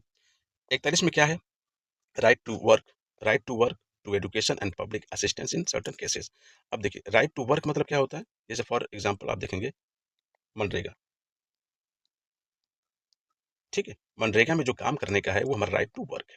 ठीक, आर्टिकल 43, एक आर्टिकल 42 होता है, ठीक है, उसमें हमारे जो मेटर्निटी बेनिफिट के बारे में बात करेंगे। आर्टिकल 43 में क्या है, living wages for the worker, यानी कि 43 का मतलब ये है कि लिविंग वेजेस इतना कम से कम आप मजदूरी दीजिए कि उससे क्या हो, हमारा जिंदगी चल सके, यानी कि मिनिमम वेज। ठीक है, आर्टिकल 44, आर्टिकल 44 क्या है कि uniform civil code for citizen, यानी कि जो भी हमारे सिटीजन्स हैं, है ना, वो चाहे किसी भी धर्म से बिलोंग कर रहे हैं, ठीक है, उन सबों के लिए हमारा जो यूनिफॉर्म सिविल कोड दिया गया है उनको, ठीक है, यानी कि same law for all religion. ठीक, आर्टिकल 45 है।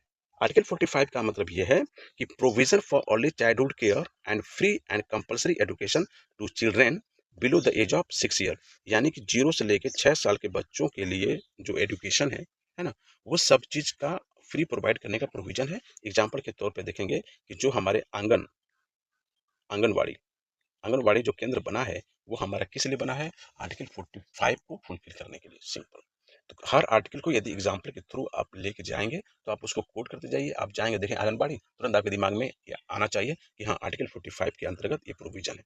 ठीक है, ठीक। आर्टिकल 48 देखेंगे। आर्टिकल 48 ये है कि organisation of agriculture and animal husbandry, ठीक है, यानी कि 48 में क्या किया गया है कि ये हमारा जो एग्रीकल्चर और एनिमल हस्बेंड्री का जो है उसको ऑर्गेनाइजेशन मैनेज किया गया।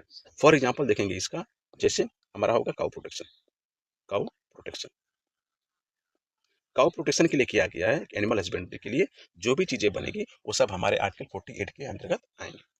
आर्टिकल 48A जो हमारा है, ये हमारा आर्टिकल 48 है। ये हमारा क्या करता है कि protection and improvement of environment and safeguarding of forest and wildlife, यानी कि जो भी हमारे वातावरण है, जो पर्यावरण है, उसको बचाना, और जो भी हमारे जंगल और वन्य जीव हैं उसको प्रोटेक्शन करना और उनको सुधारना। ठीक है, ये सब चीज हमारे किसमें आएगा? 48A में। यानी कि जैसे मान लीजिए कि आप कोई लॉ बनाते हैं, लॉ के क्या बनाने हैं? Pollution control law, pollution control control law. यदि आप बनाते हैं, ऐसा कानून बनाते हैं, तो पोल्यूशन के लिए, है ना, जैसे दिल्ली में क्या है कि AQI बहुत स्तर बहुत ज़्यादा है, तो वहाँ पे क्या है कि पोल्यूशन कंट्रोल लॉ बनेगा।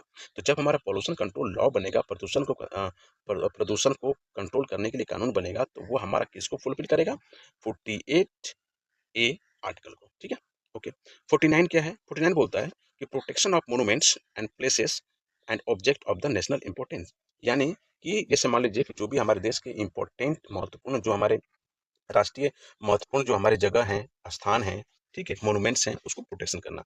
और ये किसकी जिम्मेदारी है? ये जिम्मेदारी आती है आर्कियोलॉजिकल सर्वे ऑफ इंडिया को। ठीक है, तो ASI प्रोटेक्शन। तो जब हमारा ASI प्रोटेक्शन के बारे में बात करेंगे, आर्कियोलॉजिकल सर्वे ऑफ इंडिया, ठीक है, तो वो हमारा किसको फुलफिल करता है? आर्टिकल 49 को। क्वेश्चन पूछेंगे ऐसे कि ASI प्रोटेक्शन किस आर्टिकल के अंतर्गत आता है, तो ऑप्शन दे देगा, आर्टिकल 48, आर्टिकल 48A, 49, 50। तो आपको पता लगा तभी तो आप कर पाएंगे। ओके, 50 तो बस याद करने से नहीं, उसको एक एग्जाम्पल के थ्रू आप उसको समझिए। आर्टिकल 50, 50 क्या आर्टिकल? सिंपल है, इस separation of judiciary from executive, यानी कि जो हमारा एग्जीक्यूटिव जो है, कार्यपालिका है, तो कार्यपालिका से जुडिशरी को, न्यायपालिका को अलग कर दिया गया है। यानी कि फॉर एग्जाम्पल आप देखेंगे कि ये हमारा है इंडिपेंडेंट जुडिशरी, इंडिपेंडेंट जुडिशरी। ठीक है, तो ये हमारा आर्टिकल 50 में जाएगा। ओके, आर्टिकल 51 देखेंगे, तो आर्टिकल 51 ये इंपॉर्टेंट है, ये बहुत ही इंपॉर्टेंट है। क्यों? क्योंकि जो हमारा promotion of international peace and security, जो हमारा इंटरनेशनल पीस, अभी क्या है कि पीस आर्मी होती है। ठीक है, तो हमारा जो भी विश्व में शांति मेंटेन करने के लिए जो भी हमारे आर्टिकल्स बने हैं, ठीक है, तो वो हमारे आर्टिकल किस में जाएगा? आर्टिकल जाएगा हमारा 51 में। ओके, ठीक है। इसके बाद देखेंगे हम, जैसे फॉर एग्जांपल के तौर पे आप देखेंगे कि इंडिया फॉलो यूएन चार्टर। इसमें हमारा एग्जांपल है कि इंडिया इंडिया फॉलो कौन सा? UN charter. तो जब हमारा इंडिया जो है यूएन चार्टर को फॉलो करता है, वो किस लिए? International peace and security maintain करने के लिए। ठीक है, ओके। अब देखेंगे आर्टिकल 51A। आर्टिकल 51 ये है, ये हमारा फंडामेंटल ड्यूटीज है ना। ये फंडामेंटल ड्यूटीज क्या है? हमारा मूल मूल कर्तव्य क्या है? ये हमारा रसिया से लिया गया। कहाँ से लिया गया? रसिया से। ठीक है, यूएसएसआर से लिया गया है। आप रसिया बोलिए, यूएसएसआर से लिया गया है, इसको मिटा देते हैं। ये कहाँ से लिया गया है? यूएसएसआर से। ओके, किस पे लिया गया? 42nd कॉन्स्टिट्यूशनल अमेंडमेंट एक्ट 1976 से। कौन सी कमेटी थी? स्वर्ण सिंह कमेटी, स्वर्ण सिंह कमेटी थी। ठीक है, कितने मेंबर थे? 12 मेंबर थे। शुरुआत में कितना था इसमें?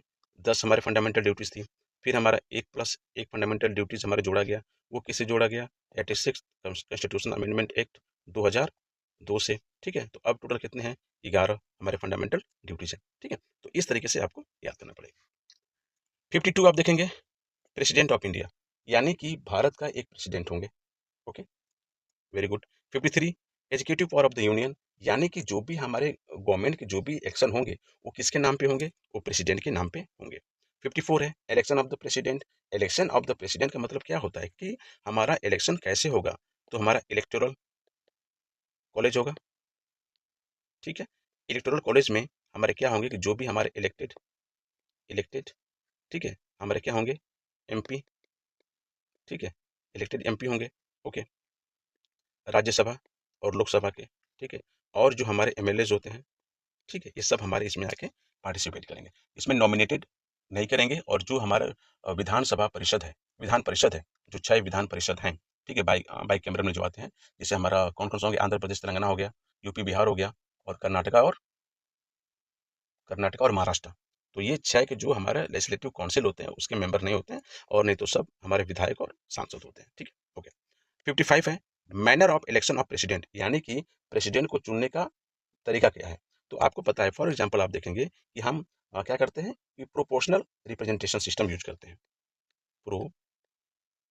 प्रोपोर्शनल रिप्रेजेंटेशन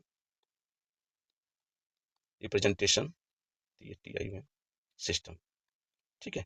यानी कि हमारा जो मैनर क्या होता है, किस तरीके से चुनाव करेंगे हम, प्रोपोर्शनल रिप्रेजेंटेशन सिस्टम के थ्रू हम करते हैं, ठीक है। वो अलग है, अलग समझाएंगे आपको। 57 क्या है, 57 यानी कि 7 से एलिजिबिलिटी, यानी कि एलिजिबिलिटी क्या होनी चाहिए री इलेक्शन की, ठीक है। ये जैसे हमारे डॉक्टर राजेंद्र प्रसाद, उनको दूसरी बार चुना गया, तो दूसरी बार चुनाव करने के लिए योग्यता उनके पास है कि नहीं, वो देखा जाता है। 58 है, यानी qualification for election as a president, यानी कि कैसे उनका क्वालिफिकेशन क्या होना चाहिए कि वो कैसे प्रेसिडेंट बने। फॉर एग्जाम्पल, वो कम से कम इंडियन सिटीजन हो, इंडियन सिटीजन पहला। दूसरा हमारे क्या हो, 35+ साल के हों, 35 साल के ऊपर हमारे ये रहने चाहिए, तब ये कहीं जाके प्रेसिडेंट लड़ सकते हैं। अब देखिए, ये इंडियन सिटीजन है, ये मेंशन नहीं है कि बर्थ मतलब जन्म से ही हमारे भारतीय नहीं होने चाहिए। जैसे अमेरिका में क्या है कि अमेरिका के यदि आप प्रेसिडेंट बनना चाहते हैं, तो आप और हम वहाँ के जाके प्रेसिडेंट नहीं बन सकते, बल्कि वहाँ का जो जन्म है, जो कि हम अमेरिकन बन जाएंगे, ठीक है, एनआरआई हम बन के वहाँ पे कई सालों के रहने के बाद वहाँ से हम अमेरिकन सिटीजनशिप ले सकते हैं, हम अमेरिकन हो सकते हैं, अमेरिका की नागरिकता हम ले सकते हैं और अमेरिकी हम कहला सकते हैं। लेकिन वहाँ के अमेरिकी होते हुए भी वहाँ का प्रेसिडेंट इलेक्शन हम नहीं लड़ पाएंगे। क्योंकि वहाँ एक कॉन्स्टिट्यूशन में मेंशन है कि जो जन्म से ही, है ना, जन्म से ही जो अमेरिकन में है, जो जन्म अमेरिका में लिया, वही हमारा क्या बनेगा, प्रेसिडेंट, ठीक है। और इंडिया में ऐसा नहीं है, यदि ट्रंप चाहें तो इंडिया में आके प्रेसिडेंट बन सकते हैं, 12-13 साल, 15 साल, 20 साल यहाँ पे रहे, यहाँ का सिटीजनशिप लें वो, ठीक है, उसके बाद इलेक्शन लड़ें, जीत सकते हैं, वो बन सकते हैं। ओके, ठीक है। आर्टिकल 60 क्या है, अनुच्छेद 60 ये बोलता है 60 कि ओथ और अफर्मेशन बाय द प्रेसिडेंट। अच्छा, ओथ और अफर्मेशन में क्या होता है, ओथ मतलब होता है कि आप जो आस्तिक होते हैं, भगवान को मानते हैं, वो क्या करते हैं कि भगवान की शपथ लेके वो प्रेसिडेंट बनते हैं। अफर्मेशन ये होता है कि आप किसी भगवान को नहीं मानते, आप नास्तिक टाइप के हैं, तो आप संविधान को लेकर शपथ खा सकते हैं, ठीक है। तो वो चीजें आपकी आ जाएंगी। Article 61, procedure for impeachment of the president, यानी कि प्रेसिडेंट को कैसे हटाया जाए, क्या प्रोसीजर है उनका, ठीक है। तो वो चीजें हमारा होगा। 63, वाइस प्रेसिडेंट ऑफ इंडिया, आपको पता है। 64, vice president to be ex officio chairman of the council of state, यानी कि पदेन हमारे अध्यक्ष कौन होते हैं, पदेन अध्यक्ष हमारे वाइस प्रेसिडेंट, हमारे जो राज्यसभा है उसके प्रेसिडेंट होते हैं, वाइस चेयरमैन होते हैं, एक्स ऑफिशियो चेयरमैन होते हैं, ठीक है। एक्स ऑफिशियो चेयरमैन होते हैं, पदेन अध्यक्ष होते हैं कौन, हमारे वाइस प्रेसिडेंट। और वाइस प्रेसिडेंट कौन है, हमारे 64 आर्टिकल में मेंशन है, ठीक है। 66 क्या है, election of the vice president, यानी कि जो वाइस प्रेसिडेंट का होगा चुनाव कैसे होगा, और इलेक्शन कैसे होता है, यानी कि इलेक्शन वाइस प्रेसिडेंट का जितने एमपी हैं, वो चाहे इलेक्टेड हो या नॉमिनेटेड हो, ठीक है, लोकसभा और राज्यसभा में, वो सब मिलकर उपराष्ट्रपति का चुनाव करते हैं। ओके, आर्टिकल 70 क्या है, discharge of president's function in other contingencies, यानी कि यदि प्रेसिडेंट नहीं है ना, तो प्रेसिडेंट नहीं है तो उस केस में आप इनके फंक्शन को चार्ज कर सकते हैं, ठीक है। 72, power of president to grant pardon, यानी कि ये हमारा जो हमारे प्रेसिडेंट है, राष्ट्रपति हैं, उनके पास क्या है, ये पावर रहती है कि वो किसी को क्षमादान प्रदान कर सकते हैं, ठीक है। वो किसी में चाहे वो सस्पेंड कर दें, चाहे रिमिट कर दें, चाहे कम्यूट कर दें। ओके, 64, ये हमारे काउंसिल ऑफ मिनिस्टर है, council of minister to aid and vice president, council मंत्री परिषद वो होता है कि हमारे जो प्रेसिडेंट है उसको सुझाव देगा कि क्या करना है और क्या नहीं करना है। ओके, 75 है, oath provision as to minister, यानी कि जो 65 है उसमें ये दिया है कि अदर प्रोविजन, यानी कि जो प्राइम मिनिस्टर होंगे, एग्जाम्पल के तौर पर लिखिए, PM is a real executive head, तो ये other provision as to minister में आ जाता है, यानी कि एग्जाम्पल, पीएम क्या है, real head, head of government, executive, ठीक है। 65 और 75 वन में क्या है, prime minister shall be appointed by the president and other minister shall be appointed by the president on the advice of the prime minister, ठीक है। 75 में क्या है कि हमारा जो प्रेसिडेंट प्राइम मिनिस्टर है वही हमारे रियल हेड रहेंगे एग्जीक्यूटिव के, ठीक है, गवर्नमेंट के। लेकिन 75 वन में हम देखेंगे कि प्राइम मिनिस्टर जो हैं वो प्रेसिडेंट के द्वारा चुने जाएंगे, और जो भी हमारे मिनिस्टर होते हैं वो प्रेसिडेंट के द्वारा ही अपॉइंट किए जाएंगे, लेकिन प्रधानमंत्री उनका नाम प्रस्तावित करेंगे तब, ठीक है। 66 देखेंगे, अटॉर्नी जनरल ऑफ इंडिया, ये हमारे गवर्नमेंट के लीगल, हमारे क्या होते हैं, चीफ लीगल एडवाइजर होते हैं, ठीक है। 79 देखेंगे, ये हमारा पार्लियामेंट है, 79 में ये हमारा पार्लियामेंट है। पार्लियामेंट का मतलब क्या है, ये हमारा दिया है कॉन्स्टिट्यूशन ऑफ पार्लियामेंट, यानी कि पार्लियामेंट का मतलब क्या है, प्रेसिडेंट प्रेसिडेंट प्लस लोकसभा और प्लस राज्यसभा, ठीक है, ये चीजें। आर्टिकल 80 देखेंगे, ये हमारा है composition of the council of state, ठीक है। यानी काउंसिल ऑफ स्टेट क्या है, यानी कि हमारा राज्यसभा। तो राज्यसभा में जो कॉम्पोजिशन के बारे में बात हो रही है, तो इसमें क्या है कि 250 एमपी होंगे, 250 एमपी होंगे, और 250 एमपी में हमारे 12 क्या होंगे, नॉमिनेटेड, नॉमिनेटेड, ये आपको पता है, ठीक है। ये हमारा कॉम्पोजिशन है।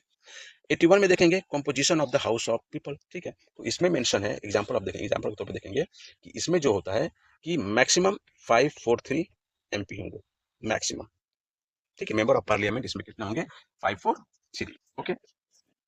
आर्टिकल 83 में देखेंगे duration of house of parliament, ठीक है। यानी कि ड्यूरेशन क्या है, यानी कि मान लीजिए कि आपका राज्यसभा है, तो राज्यसभा हमारा क्या है, परमानेंट बॉडी है, परमानेंट बॉडी है, यानी कि इसको डेजुलेट यानी कि खत्म नहीं होगा, है ना। इसके जो मेंबर हैं हर, ठीक है, इनके जो मेंबर हैं ये इनका कैंडिडेचर जो टेन्योर है खत्म होता जाता है, लेकिन ये जो राज्यसभा है वो हमारी खत्म नहीं होती है, ये परमानेंट बॉडी है। वहीं पे हमारा लोकसभा है, तो लोकसभा के जो मेंबर चुन के आते हैं, मेंबर ऑफ पार्लियामेंट, वो कितने साल के लिए रहते हैं, हमारा नॉर्मली 5 ईयर्स के लिए रहते हैं। यदि इमरजेंसी चाहे कुछ ऐसे अडवर्स सर्कमस्टांसेस नेशनल पर्सपेक्टिव में आ जाए, तो उस केस में ये हमारा बढ़ सकता है, लेकिन नॉर्मली हमारा 5 साल, और ये हमारा राज्यसभा का जो हमारा ड्यूरेशन है वो हमारा खत्म नहीं होता, वो चलता रहता है, ठीक है। 84 qualification of membership of parliament, ठीक है। यानी कि हमारा जो राज्यसभा और लोकसभा के मेंबर की क्वालिफिकेशन क्या होनी चाहिए।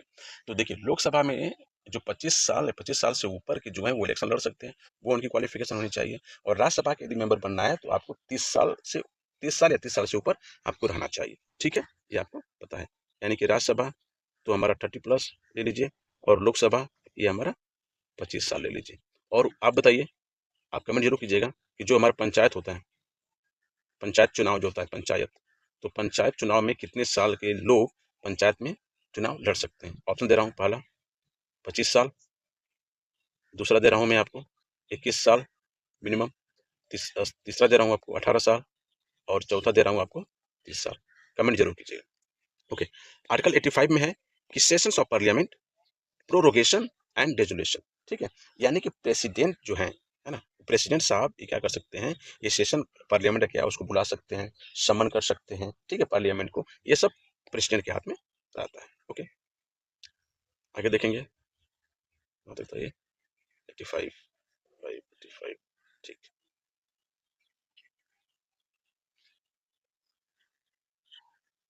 89 क्या है, the chairman and deputy chairman of the council of state, यानी कि राज्यसभा के जो चेयरमैन है, तो एक्स ऑफिशियो चेयरमैन कौन होते हैं आपके, वाइस प्रेसिडेंट, ठीक है। और डिप्टी चेयरमैन है वो हमारे राज्यसभा के, इसके बारे में बताया गया है।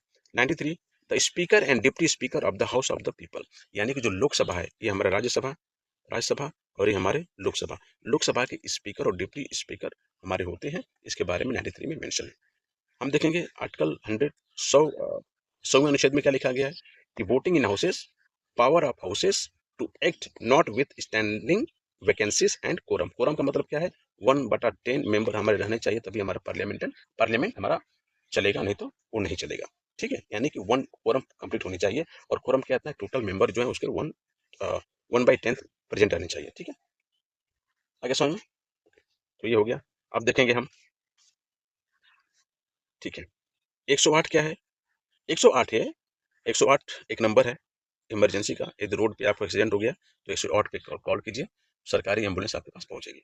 और 102 क्या होता है, 102 है कि यदि एमसीएच विंग में, यानी कि मैटरनिटी जहाँ पे माँ गर्भवती रहती है, ठीक है, औरत औरत गर्भवती रहती है, उसको बच्चे की डिलीवरी के लिए हॉस्पिटल जाना होता है, वो 102 नंबर पे फ़ोन करें, तो जच्चा बच्चा के लिए 102 आएगी, और इमरजेंसी एक्सीडेंट हो गया तो 108 आएगी, ठीक है, ओके। तो इस 108 में क्या होता है आर्टिकल में कि joint sitting of both houses in certain cases, ठीक है। 108 में क्या होता है, जैसे मान लीजिए कि एक 1961 में हमारी ज्वाइंट सिटिंग बैठी, है ना, तो उस समय हमारा डाउरी प्रोहिबिशन बिल लेके आया गया था। तो डाउरी मतलब कि दहेज प्रथा को रोकने के लिए एक बिल पारित हुई थी, तो उसके लिए ज्वाइंट सिटिंग बैठी थी 1961 में, ओके। तो ये 108 के तहत, ठीक है। आगे देखेंगे 109 special procedure in respect of money bill, यानी कि जो मनी बिल होता है जो लोकसभा में ही पास होता है, राज्यसभा में नहीं, राज्यसभा से कोई इसको लेना देना नहीं है, राज्यसभा उसको पास करे या ना करे कोई मतलब नहीं है, जो लोकसभा चाहेगी वही होगा। तो 109 में क्या है कि हमारा मनी बिल को बोला गया है। 110 क्या है, definition of money bill, money bill होता क्या है उसके बारे में समझाया गया है। 111 क्या है, 111 है कि असेंट टू बिल्स, यानी कि मतलब एग्जाम्पल के तौर पे आप देखेंगे कि bill become act after assent, यानी कि जो प्रेसिडेंट हैं यदि उस पर मुहर लगा दिए, स्वीकार कर लिए, ठीक है, तो हमारे वो जो बिल है वो हमारा क्या बन जाएगा, एक्ट बन जाएगा। ठीक है, ओके। 112 क्या है, एनुअल फाइनेंशियल स्टेटमेंट। देखिए जो हम बजट के बारे में बात कर रहे हैं, जो फर्स्ट फरवरी जब रविदास जयंती थी और माघ पूर्णिमा का पवित्र महीना जो है चल रहा है, तो उसमें क्या है कि जो बजट पास हुआ, तो बजट का क्या है, कॉन्स्टिट्यूशन में बजट मेंशन नहीं है, बल्कि वो क्या है, एनुअल फाइनेंशियल स्टेटमेंट के नाम पे जाना जाता है, एनुअल फाइनेंशियल स्टेटमेंट। ले पीपल या जो लोग नहीं जानते आप उसको बजट बोलिए, कोई दिक्कत नहीं है, लेकिन यदि आप पढ़े लिखे हैं, ठीक है, और आप कॉन्स्टिट्यूशन पढ़े हैं, आर्टिकल 112 के 112 के बारे में जानते हैं, तो आप सीधे बोलिए एनुअल फाइनेंशियल स्टेटमेंट। ओके। 114 क्या है, एप्रोप्रिएशन बिल। अच्छा, एप्रोप्रिएशन बिल क्या होता है, एप्रोप्रिएशन बिल का मतलब ये होता है कि एग्जाम्पल के तौर पे आप देखेंगे कि जो हमारा गवर्नमेंट है ना, वो क्या करती है, विथड्रॉ करती है, विथड्रॉ मनी, कहाँ से मनी निकालती है, फ्रॉम कंसोलिडेटेड, कंसोलिडेटेड फंड। जो कंसोलिडेटेड फंड जो होता है ऑफ इंडिया, उस फंड से हमारा कुछ पैसे निकालती है, तो वो हमारा एप्रोप्रिएशन बिल कहलाता है, और वो एप्रोप्रिएशन बिल 114 में मेंशन है। अच्छा, हमारा कंसोलिडेटेड फंड क्या होता है, जिसमें जो भी पैसा सरकार को मिलता है वो सब इसी में जाता है। ठीक है, सिंपल तरीके से आप ये समझ। ओके। 116 क्या है, vote on account, vote of credit and exceptional grants. ठीक है, 116 यानी जैसे मान लीजिए कि हमारा टेम्परेरी बजट है ना, जैसे बजट हमारे पास हो गया है अभी, और मान लीजिए कि साल के अंत तक, 2026 के साल के अंत तक पैसा खत्म होने की बात आ गई, तो क्या करेंगे, कुछ आपको पैसा चाहिए, है ना, तो कुछ पैसे चाहिए, जैसे मान लीजिए कि आपका टेन्योर खत्म होने वाला है ये भी, और लास्ट में पैसे कम पड़ गए, तो आपको कुछ पैसे चाहिए, तो उस पैसे के लिए क्या करना पड़ता है कि वोट ऑन अकाउंट करना पड़ता है। ठीक है, वोट ऑन अकाउंट करना पड़ता है उस पैसे के लिए, यानी कि आप समझिएगा, एग्जाम्पल के तौर पे टेम्पररी बजट, टेम्पररी बजट, तो जो टेम्पररी बजट हो गया वो हमारा 116 में मेंशन है। क्वेश्चन पूछ सकता है। 117 में क्या है, 117 में है कि special provision as to financial bill, है ना, यानी कि जो फाइनेंशियल बिल है उसके लिए स्पेशल प्रोविजन दिया गया। 122 में क्या है, court not to inquire into the proceeding of parliament. 122 में ये मेंशन किया गया है कि जो पार्लियामेंट का जो प्रोसीडिंग होता है उसमें कोर्ट कुछ भी इंटरफेयर नहीं कर पाएगा। जिस तरीके से कोर्ट में और जिस तरीके से पार्लियामेंट में बहस होती है, आप उस बहस को सुप्रीम कोर्ट या हाई कोर्ट में क्लेम नहीं कर पाएंगे। यदि कोई मार दिया है पार्लियामेंट में, अपने आप में भीड़ गए हैं, तो उसको भी जाकर कोर्ट में आप चैलेंज नहीं करेंगे। क्यों, क्योंकि 122 में ये हमारा मेंशन है कि कोर्ट नॉट टू इंक्वायर। ठीक है, ओके।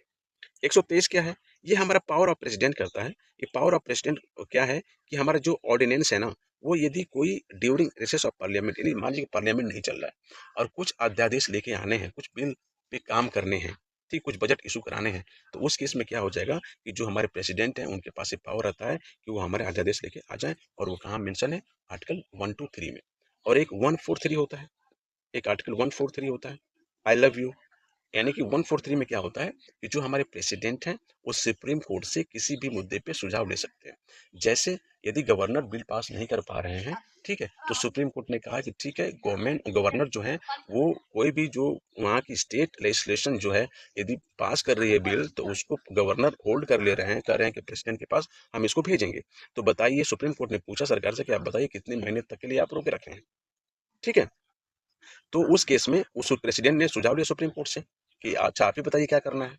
तो वो जो सुझाव होता है वो आर्टिकल 43, यानी सिंपल, आर्टिकल 43 में क्या है, कुछ भी चीजों पे प्रेसिडेंट जो है सुप्रीम कोर्ट से सुझाव ले सकते हैं। आर्टिकल 24 क्या है, establishment and constitution of the supreme court. आपको पता रहना चाहिए कि 124 में क्या है कि कॉन्स्टिट्यूशन और जो हमारा सुप्रीम कोर्ट का है उसका स्टेबलाइजमेंट का है। 129 में क्या है, supreme court to be court of record. देखिए, कोर्ट ऑफ रिकॉर्ड का मतलब ये होता है कि यदि कोई आदेश सुप्रीम कोर्ट ने दिया है ना, और आपने उसको फॉलो नहीं किया, यानी कि कंटेम्प्ट ऑफ कोर्ट, तो सुप्रीम कोर्ट लगा सकता है, और जो भी इसके डिसीजंस होते हैं, है ना, वो सब कुछ यहाँ पे रिकॉर्ड रहता है। 137 में क्या है, रिव्यू ऑफ जजमेंट और order by the supreme court, यानी कि 137 में है सुप्रीम कोर्ट क्या है कि जो भी ऑर्डर दिया है उसको वो क्या कर सकता है, रिव्यू कर सकता है, ठीक है, फिर से उसको चेक कर सकता है। आर्टिकल 43 आपको बताया कि power of president to consult the supreme court. ठीक है, ओके। आर्टिकल 48, आर्टिकल 48 जो है ये हमारा कैग, हमारा कैग, कैग क्या होते हैं, comptroller and auditor general of India. ठीक है, 153 ये हमारे गवर्नर ऑफ स्टेट आ जाएंगे, और 154 में एग्जीक्यूटिव पावर जो स्टेट को मिलता है उसके बारे में है। 155 में हमारे अपॉइंटमेंट ऑफ गवर्नर कैसे हैं, यानी कि गवर्नर का अपॉइंटमेंट कौन करता है, ठीक है, तो उसको अपॉइंट हमारे प्रेसिडेंट करते हैं।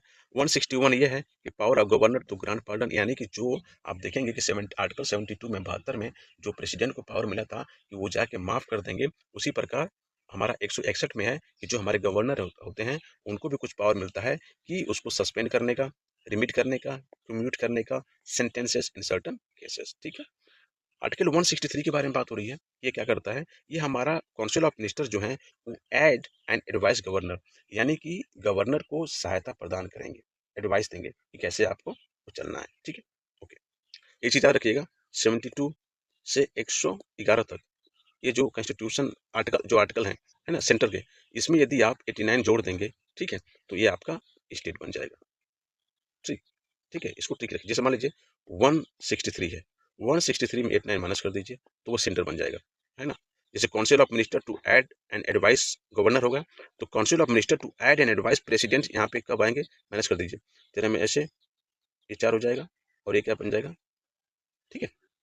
तो आर्टिकल 74 में क्या है कि council of minister to aid and advice president, ये 74 में है, और 163 में हमारे स्टेट में आ जाएगा।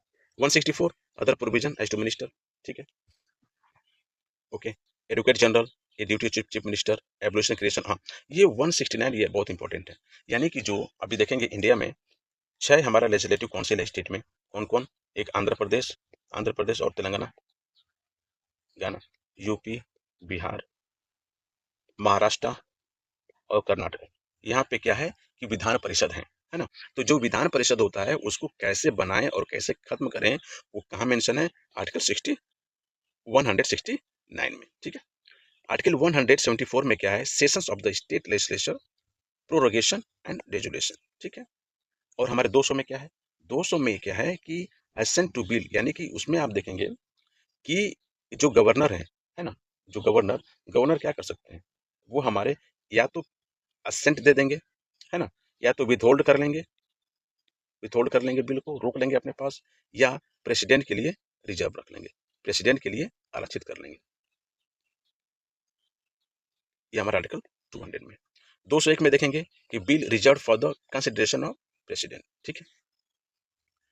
उसके बाद देखेंगे 213 में power of governor to promulgate ordinance during recess of legislation, यानी कि जो हमारा एक इमरजेंसी के समय प्रेसिडेंट के पास हमने देखा था कि पावर है कि वो हमारा ऑर्डिनेंस लगा सकते हैं, उस लेके आ सकते हैं अध्यादेश। उसी प्रकार हमारे गवर्नर को भी 213 में मेंशन है कि वो अध्यादेश लेके आ सकते हैं। 214 देखेंगे high court of the state, 124 देखेंगे, 124 देखेंगे हमारा सुप्रीम कोर्ट ऑफ इंडिया, लेकिन यहीं पे 214 देखेंगे ये हमारा हाई कोर्ट, ठीक है। 215 हमारा कोर्ट ऑफ रिकॉर्ड देखेंगे हाई कोर्ट का, 216 कॉन्स्टिट्यूशन ऑफ हाई कोर्ट देखेंगे, ठीक है। 217 appointment and condition of the office of the high court, ठीक है, इस तरीके से, ठीक है। इसके बाद देखेंगे 226, आर्टिकल 226 में देखेंगे कि जो हमारा हाई कोर्ट होता है वो रीट हमारा इशू करता है। जो रीट्स होते हैं वही हमारा कौन सा रीट्स होते हैं, हेबस कॉर्पस, मेंडेमस, ठीक है, सर्चुरी, है ना, ये सब जो हमारे चीजें हैं, है ना, वो सब चीजें यहाँ पे भी लागू हो जाएगा, ठीक है। 231 establishment of common high court, यानी कि पंजाब और हरियाणा का जो कॉमन हाई कोर्ट है चंडीगढ़ में, ठीक है, तो वो किसके अंतर्गत आता है, आर्टिकल 231 के लिए, 231 के लिए, ठीक है। आर्टिकल 333 अपॉइंटमेंट ऑफ डिस्ट्रिक्ट जज, जो डिस्ट्रिक्ट जज का अपॉइंटमेंट होता है वो हमारा आर्टिकल 233 के अंतर्गत आता है, ठीक है। तो इस प्रकार ये जो चीजें हैं आप इसको देख लीजिएगा। ओके, यहाँ पे देखिए 266 ये हमारा कंसोलिडेटेड फंड आता है, और 267 में हमारा कंटिजेंसी फंड, यानी कि जब इमरजेंसी के समय हमारा पार्लियामेंट न चले तो यहाँ से आप क्या करेंगे, फंड निकाल लेंगे, ठीक है। ये दोनों हो गया। आज 280 हमारा फाइनेंस कमीशन होता है, ठीक। 243 ये हमारे ग्राम सभा, ओके। इसके बाद देखेंगे 332, ठीक, हाँ, 312 देखेंगे ये हमारा ऑल इंडिया सर्विसेज है, जो ऑल इंडिया सर्विसेज यानी कि आईएएस, आईपीएस और IFS, Indian forest services, foreign नहीं, फॉरेन हमारा सेंट्रल जॉब है, लेकिन इंडियन फॉरेस्ट सर्विसेज हमारा ऑल इंडिया सर्विसेज है। 315 में क्या है, public service commission for the union and for the state. 312 में ऑल इंडिया सर्विसेज है, और 315 में जो भी हमारे यूपीएससी आ जाएंगे और जो भी हमारे स्टेट पीसीएस आ जाएंगे 315 में हमारे आते हैं, ठीक है, ये चीज़ें हैं। इसके बाद देखिए 330 में ये है कि reservation of seat for schedule caste and schedule tribe in house of people, यानी कि लोकसभा में रिजर्व सीट जो मिली एससी एसटी के लिए 330 में है। 331 में देखेंगे कि जो एंग्लो इंडियन है उनको लोकसभा में जो मिला है उसको, लेकिन वो हमारा 104 कॉन्स्टिट्यूशनल अमेंडमेंट के तौर खत्म कर दिया गया, ठीक है, 2019 में। 332 में देखेंगे कि reservation of seat for schedule caste and schedule tribe in the legislative assembly of state, ठीक है, स्टेट में जो एमएलए बनते हैं उनमें एससी एसटी के लिए रिजर्व सीट है, उसके बताता है ये। 333 का है जो एंग्लो इंडियन है, ठीक है, उनको लेजिस्लेटिव असेंबली में वो भी हमारा 104 के तहत खत्म कर दिया गया। 338 देखेंगे ये हमारा national commission of schedule caste. 38A देखेंगे 338 ये ट्राइब्स के लिए है नेशनल कमीशन। और 38B देखेंगे ये national commission for backward class के लिए है, ठीक है। 343 official language of the union and 344 commission and committee of the parliament and official language, ठीक है। 352 देखिए proclamation of emergency, national emergency हो जाएगा। 356 देखिएगा तो हमारा प्रेसिडेंट रूल। 352 में हमारा नेशनल इमरजेंसी, 356 में हमारा प्रेसिडेंट रूल, ठीक है। और 360 में हमारा प्रोविजन ऑफ फाइनेंशियल इमरजेंसी, तो हमारा फाइनेंशियल इमरजेंसी अभी तक नहीं लगा है, ठीक है, नेशनल इमरजेंसी लग चुका है ना। उसके बाद देखेंगे 365 effect of failure to comply with give effect to the direction, okay कुछ नहीं है ये। और 370 के बारे में बात हो रही है, जो 370 हटा हमारे जम्मू कश्मीर से, यानी कि temporary provision with respect to the state of the Jammu and Kashmir, ठीक है। और ये क्या हुआ, declared inoperative through a presidential notification, ठीक है, ऑन द 6 अगस्त इतनी। जब हम लोग यूपीपीसीएस का मेंस लिख रहे थे 2018 का, तो उस समय 2019 में इस समय चल रहा था, और मुझे लग रहा है कि फर्स्ट या सेकेंड पेपर जीएस का हम लोग लिख के आए थे और ये अनाउंसमेंट हुआ था, ठीक है। ये 370 जो है वो खत्म हुआ था, ठीक है।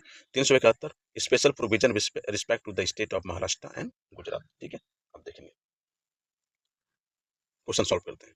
इंडियन कॉन्स्टिट्यूशन कंसिस्ट ऑफ कितना, आपको पता है? मोर देन 400 आर्टिकल कर सकते हैं, ठीक। There were originally how many articles in the constitution of India, ठीक है। ओरिजिनली कितने थे? 395, okay. 3 total number of the articles and schedules in the constitution calculation और नंबरिंग वाइज बताइए, ठीक है। तो टोटल कितने हैं हमारे? एक तो हमारे 12 शेड्यूल, ठीक है, 395। 10 शेड्यूल तो है नहीं, ठीक है, और 5 शेड्यूल भी नहीं है, ठीक है। 444 आर्टिकल भी नहीं है, तो हमारे ये 395 आर्टिकल और ये होंगे, ठीक। ये पार्ट्स आर्टिकल और शेड्यूल पूछ रहा है, तो हमारे 22 पार्ट्स हैं, 22 पार्ट्स हैं, ये सब तो खत्म, ठीक। 395 आर्टिकल, ठीक है, और 8 शेड्यूल, 22 पार्ट, 22 पार्ट, 22 पार्ट, नहीं नहीं, देखिए ये 12 शेड्यूल तो हमारे पास है, ठीक। 12 शेड्यूल, ये क्वेश्चन ही गलत है यार,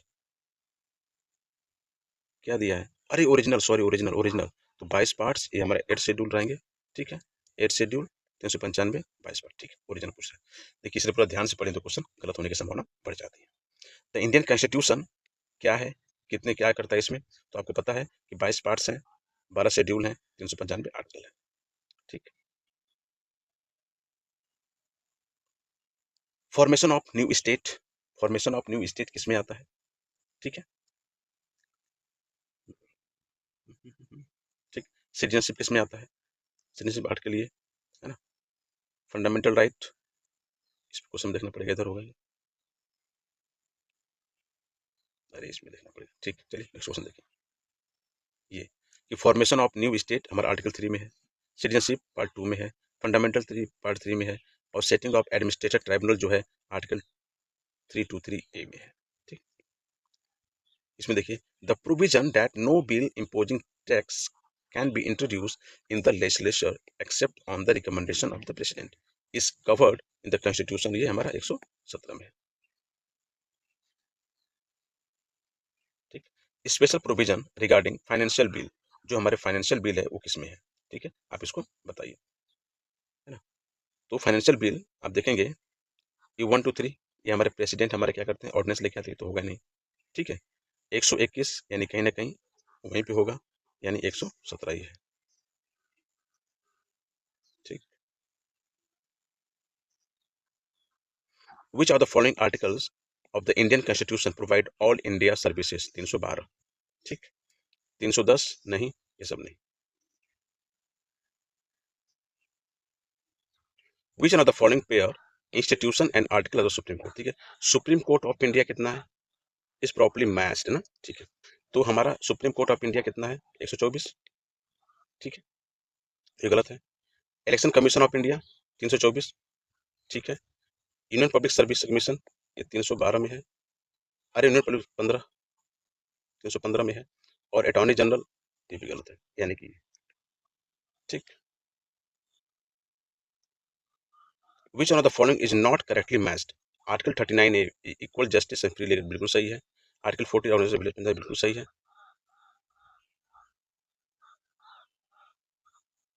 आर्टिकल 44 यूनिफॉर्म ये भी सही है। Article 48 separation of judiciary from executive गलत है, क्योंकि ये हमारा सेपरेशन ऑफ ये आर्टिकल 50 में आता है। ठीक है, और आर्टिकल 48 क्या है, एनिमल। आर्टिकल 48 हमारा क्या है, एनिमल हस्बेंड्री और एग्रीकल्चर। ठीक है, चलिए इसको मिलाइए। 124 आर्टिकल है, 124 सुप्रीम कोर्ट कहाँ गया भाई, नहीं है, तो चलिए यूनियन जुडिशरी आर्टिकल 5 है। ठीक है, तो हमारा कहाँ चला जाएगा, सिटीजनशिप 352, ये हमारी इमरजेंसी प्रोविजन। अरे 345 एक दो चार, ये मिलाइए। Article 14 right to equality. ठीक है, आर्टिकल 36 ये हमारा आ जाएगा DPSP. Article 74 council of minister. Article 368 amendment procedure, ये कहाँ से लिया गया, साउथ अफ्रीका। ठीक है, यानी क्या हो जाएगा, यानी कि 3 3 ये हमारा 4, ये हमारा 2 1 3 4 1 2 2 1। ठीक, इसको मैच कराइए। To admit new state by law, तो ये हमारा क्या हो जाएगा, आर्टिकल 2। राइट टू इक्वलिटी, ये protection against arrest and detention 2022। The power of president to assent bill, ये हमारा 111। ठीक, चलिए इसको मिलाइए। आर्टिकल 54 है ना, इलेक्शन ऑफ द प्रेसिडेंट। चलिए यानी कि फॉला। ठीक है, आर्टिकल 75 ये हमारा नहीं appointment of council, appointment of the prime minister cabinet, ये हमारा 2। ठीक है, 155 appointment of governor of state, 155 हमारा 1 2 3 4 1 2 3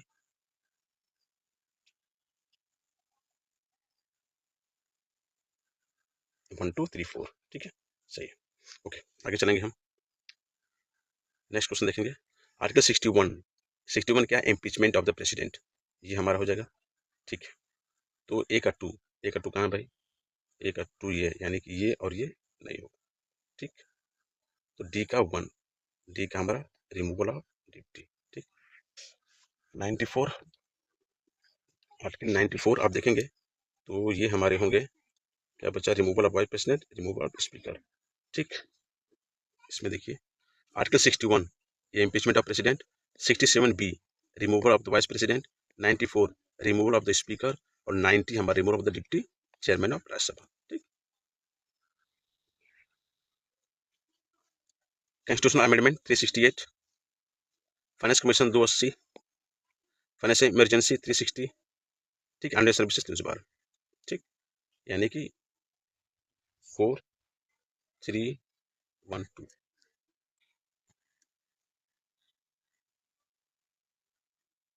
चलिए, comptroller and auditor general 148 A, finance commission 280 administrative tribunal, और यूनियन पब्लिक सर्विस कमीशन। तो यूनियन पब्लिक सर्विस कमीशन हमारा ये, और ये हमारा ये, यानी क्या हो जाएगा, ए का 3 2। ठीक है, और डी का 1, डी का 1, तो डी का 1। ठीक, 3 2 4 1 3 2 4 1।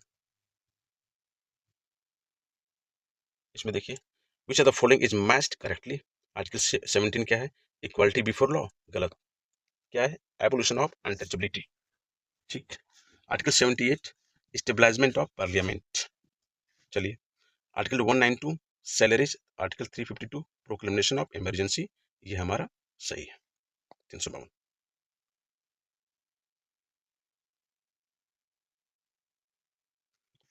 215, इसमें क्या होगा, 222 में ट्रांसफर ऑफ जज from one high court to other.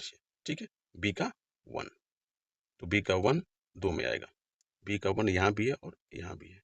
ठीक, चलिए, तो बी का 222 ट्रांसफर ऑफ जज फ्रॉम इतना। ठीक, high court to be record of to be court of record, तो 124 में आपको पता है कि ये हमारा सुप्रीम कोर्ट। ठीक है, और 125 में क्या होता है, record, record of supreme court. तो 214 में हमारा हाई कोर्ट और 215 में हमारा रिकॉर्ड। तो ये हमारा ये, यानी कि 4 का ए का 4, ए का 4 ही आ गया। ठीक, यानी कि फिर ये A, equality before law, article 14, right to work 41, just and human condition for work. ठीक है, आप ये ले लीजिए, और free and compulsory education for student या चिल्ड्रन, ये यानी क्या हो जाएगा, 3 4 1 following is not correctly matched article of the Indian constitution related state. ठीक है, तो इसमें क्या हो जाएगा, जो हमारा 371 का है, सो आपको देखेंगे कि हमारा मेघालय, ये हमारा नहीं है। ठीक, वो हमारा मणिपुर से है।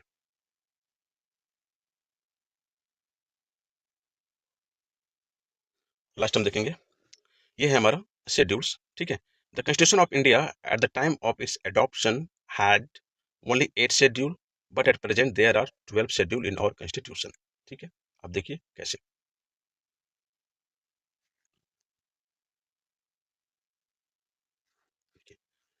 शुरुआत इनिशियली क्या था, इनिशियली हमारे टोटल 8 शेड्यूल थे। ठीक है, यानी कि ऑन बोल सकते हैं आप, 26 जनवरी 1950 वो हमारे ये थे। इसके बाद हमारा 9 शेड्यूल हमारा जुड़ा। ठीक है, ये किससे जुड़ा, फर्स्ट कॉन्स्टिट्यूशनल अमेंडमेंट एक्ट के थ्रू। ठीक है, तो जब हमारा फर्स्ट कॉन्स्टिट्यूशनल अमेंडमेंट एक्ट यानी कब जुड़ा था, 1956 में, और ये किसके लिए था, लैंड रिफॉर्म, भूमि सुधार के लिए। ओके, फिर हमारा जो 10th शेड्यूल है ये जुड़ा, ये किससे जुड़ा, एंटी डिफेक्शन लॉ के थ्रू, यानी कि 5 दूनी के 10, यानी कि 42nd कॉन्स्टिट्यूशनल अमेंडमेंट एक्ट, और हमारा कब था ये, 1985 में। ठीक है, और ये किस लिए, anti defection law, Aaya Ram Gaya Ram जब चल रहा था तब।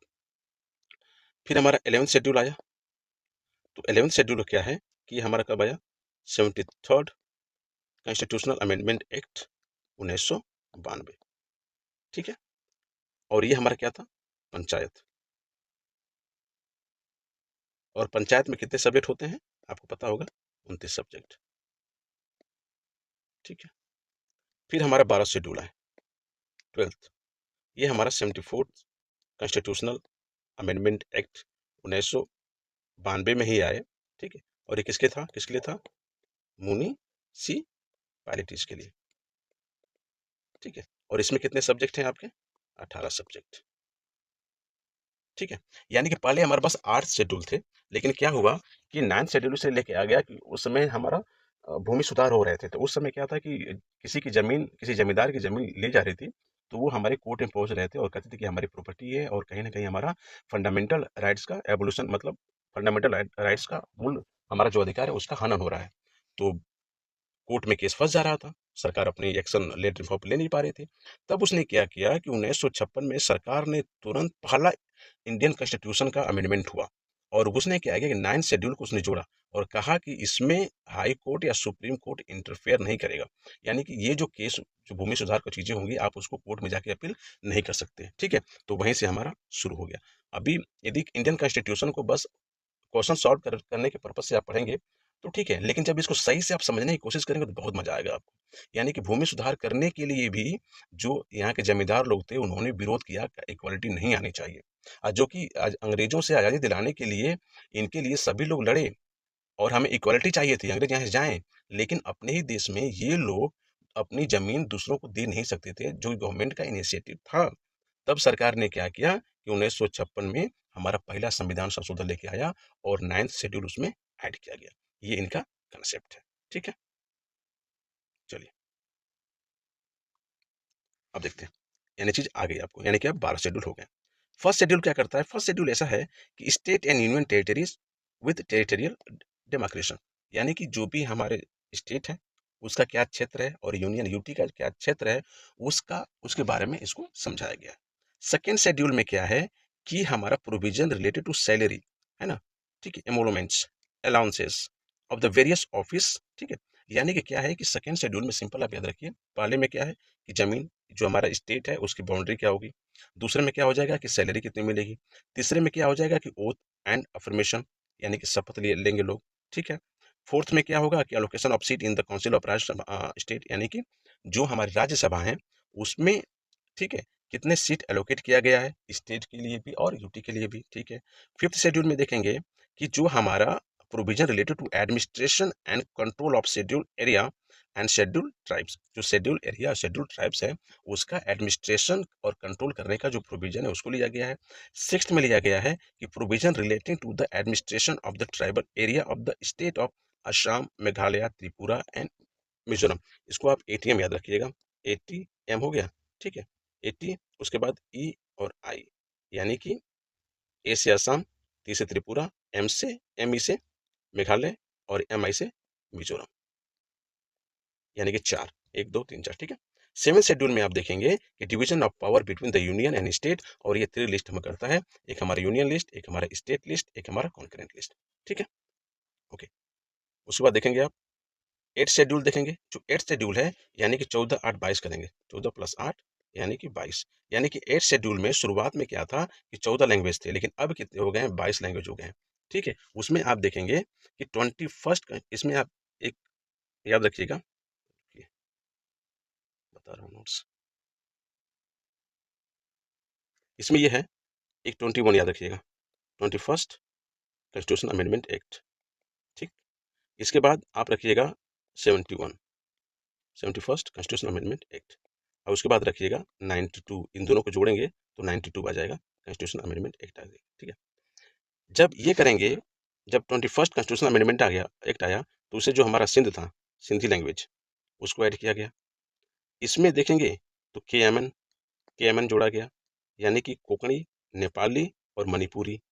और 92 जो कॉन्स्टिट्यूशन अमेंडमेंट एक्ट आया, इसमें हम क्या जोड़ेंगे, ट्रिक है, SDM-B, यानी कि संथाली, है ना, डोगरी, ठीक है, और ये हमारा बोडो, है ना, ये सब चीजें हमारी जोड़ी गई, ठीक है।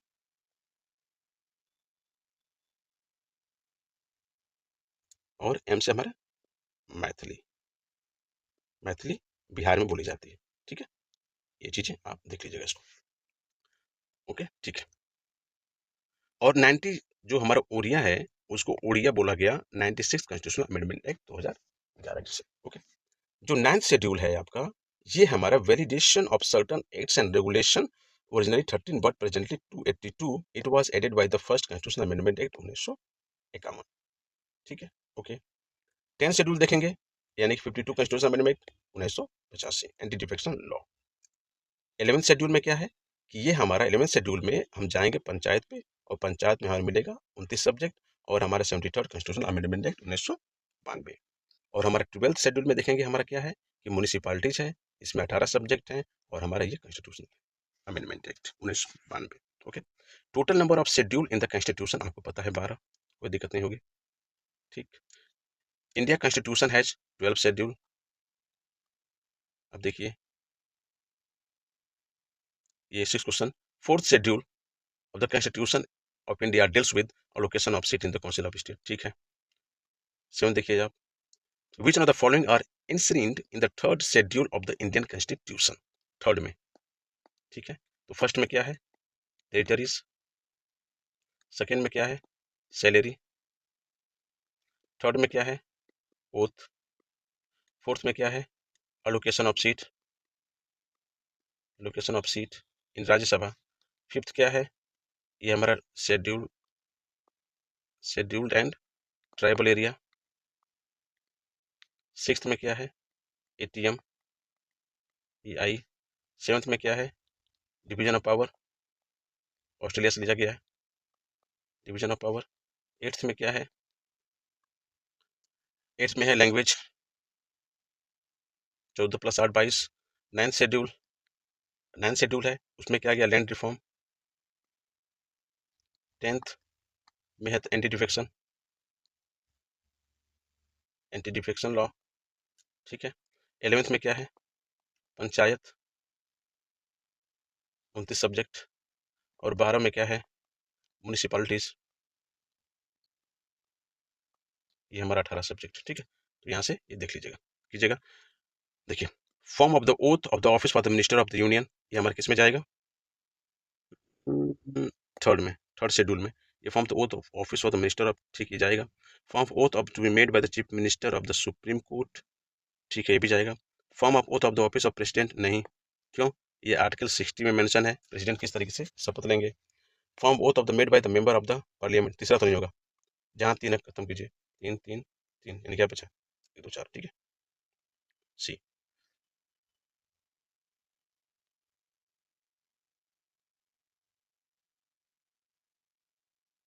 ये क्वेश्चन कीजिए। 7th शेड्यूल, ये 7th शेड्यूल क्या होता है? डिस्ट्रीब्यूशन ऑफ लेजिस्लेटिव पावर, ठीक है। 8th शेड्यूल लैंग्वेज के बारे में होगा, 14 8 22। 9th शेड्यूल, 9 मिसलेनियस ना, फर्स्ट कॉन्स्टिट्यूशनल अमेंडमेंट एक्ट के थ्रू हमारा जुड़ा गया था, यानी कि validation of the certain acts. और 10th schedule anti defection, ground of defection, ठीक है। यानी कि क्या हो जाएगा? 3 3 1, ये 4 और ये 2, 3 1 4 2, 3 1 3 1 4 2 सी, ठीक है। चलिए इसमें देखिए, 7th शेड्यूल यानी कि ये कंकरेंट लिस्ट, यानी कि 3 हो जाएगा। 8th शेड्यूल 14 8 22, यानी कि 1 हो जाएगा। 9th शेड्यूल, रिपीट क्वेश्चन है क्या? Yes. To give constitutional protection, state land reform को जो बात हो रही है वो have been included in 9th schedule, ठीक है। Consider the following statement, the parliament of India can place a particular law in the 9th schedule of the constitution of India, ठीक है। The validity of the law place in the 9th schedule can not be examined by any court and no judgement can be made on it. एक समय तो ये बिल्कुल ये सही था, लेकिन अब नहीं है, ठीक है। यानी कि बस ये है, ठीक।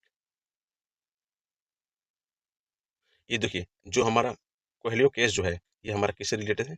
9th शेड्यूल, ठीक हो गया। इकोनॉमिक प्लानिंग जो है, ये हमारा क्या है? ये तो हमारा कॉन्करेंट लिस्ट में स्टेट और सेंटर दोनों करेंगे, ठीक है।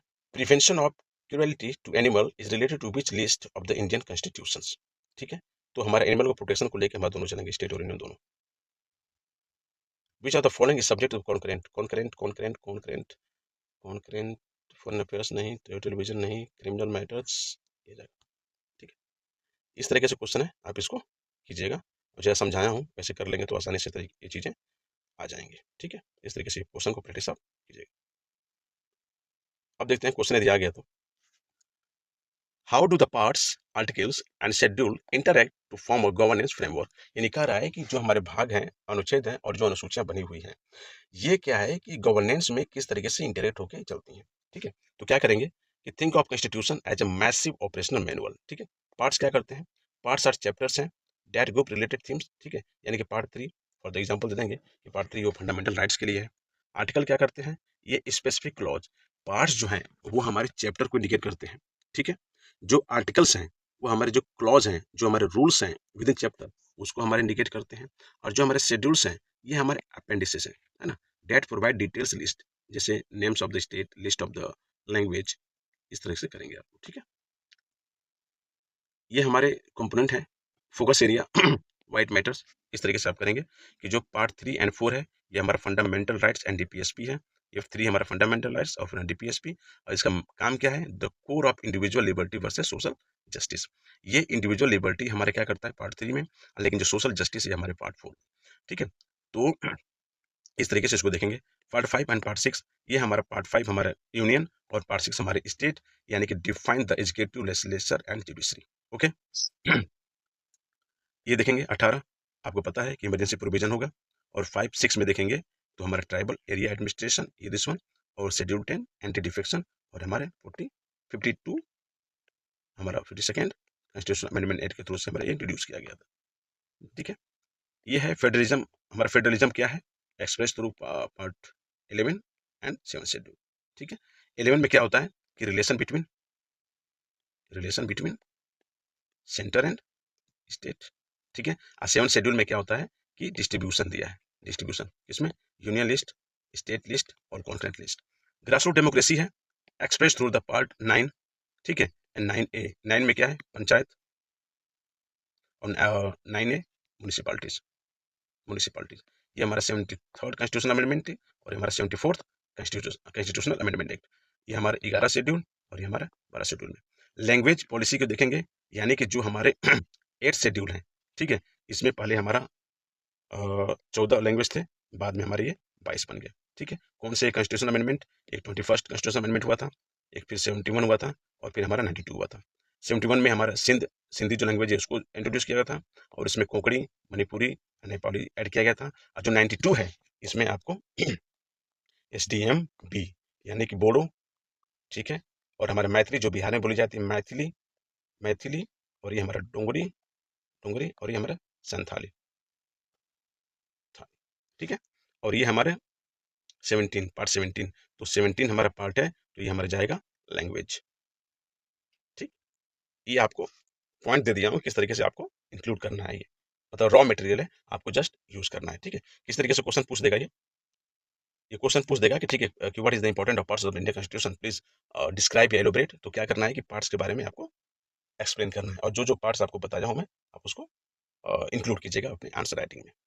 ठीक है, तो और जो इसका मैंने तो कोशिश किया हूँ कि इसका इंग्लिश और हिंदी दोनों वर्जन में आपको समझाऊँ। ठीक है, कोशिश ये ट्राई किया था कि मैं आपको हिंदी में भी जो चीज़ें टेक्स्ट लेके आया था उसको मैं एलिब्रेट करूँ और एक्सप्लेन करूँ और क्वेश्चन आपसे कराऊँ, बट बहुत ज़्यादा टाइम लग रहा है। तो मैंने इंग्लिश में ही आपको पूरा चीज़ें एक्सप्लेन किया है, समझाया है। ठीक है, किस तरीके से कॉन्स्टिट्यूएंट असेंबली ने ड्राफ्टिंग कमेटी बनाई, ड्राफ्टिंग कमेटी ने किस तरीके से कॉन्स्टिट्यूशन के पार्ट्स, शेड्यूल, आर्टिकल को डिटरमाइन किया, उस सबको हम लोग समझे हैं। इंग्लिश हिंदी दोनों में समझाने की कोशिश किया हूँ मैं। कुछ चीज़ें समझाने के लिए ट्रिक्स भी प्रोवाइड किया हूँ मैं। ठीक है, क्वेश्चन आंसर के फॉर्मेट भी देखे हैं और मेंस कैसे लिखेंगे उसमें जो रॉ मटेरियल्स है उसको मैं प्रोवाइड किया हूँ। तो आपको जस्ट उसको प्रैक्टिस करना है, रिवाइज करना है, कंसेप्ट क्लियर करना है, PYQ करने हैं, MCQ आपको सॉल्व करने हैं, प्रैक्टिस करने हैं, जिससे आप अपने एग्जाम में अच्छे से परफॉर्म कर सके। तो आज की क्लास में बस इतना ही। ठीक है, वीडियो कैसा लगा? यदि अच्छा लगा होगा तो प्लीज़ लाइक कीजिए, सब्सक्राइब कीजिए एंड कमेंट कीजिए। और ऐसे ही पॉलिटी के कंसेप्ट समझने के लिए, MCQ करने के लिए हमारे चैनल पे बने रहिए। तब तक के लिए धन्यवाद। Thank you.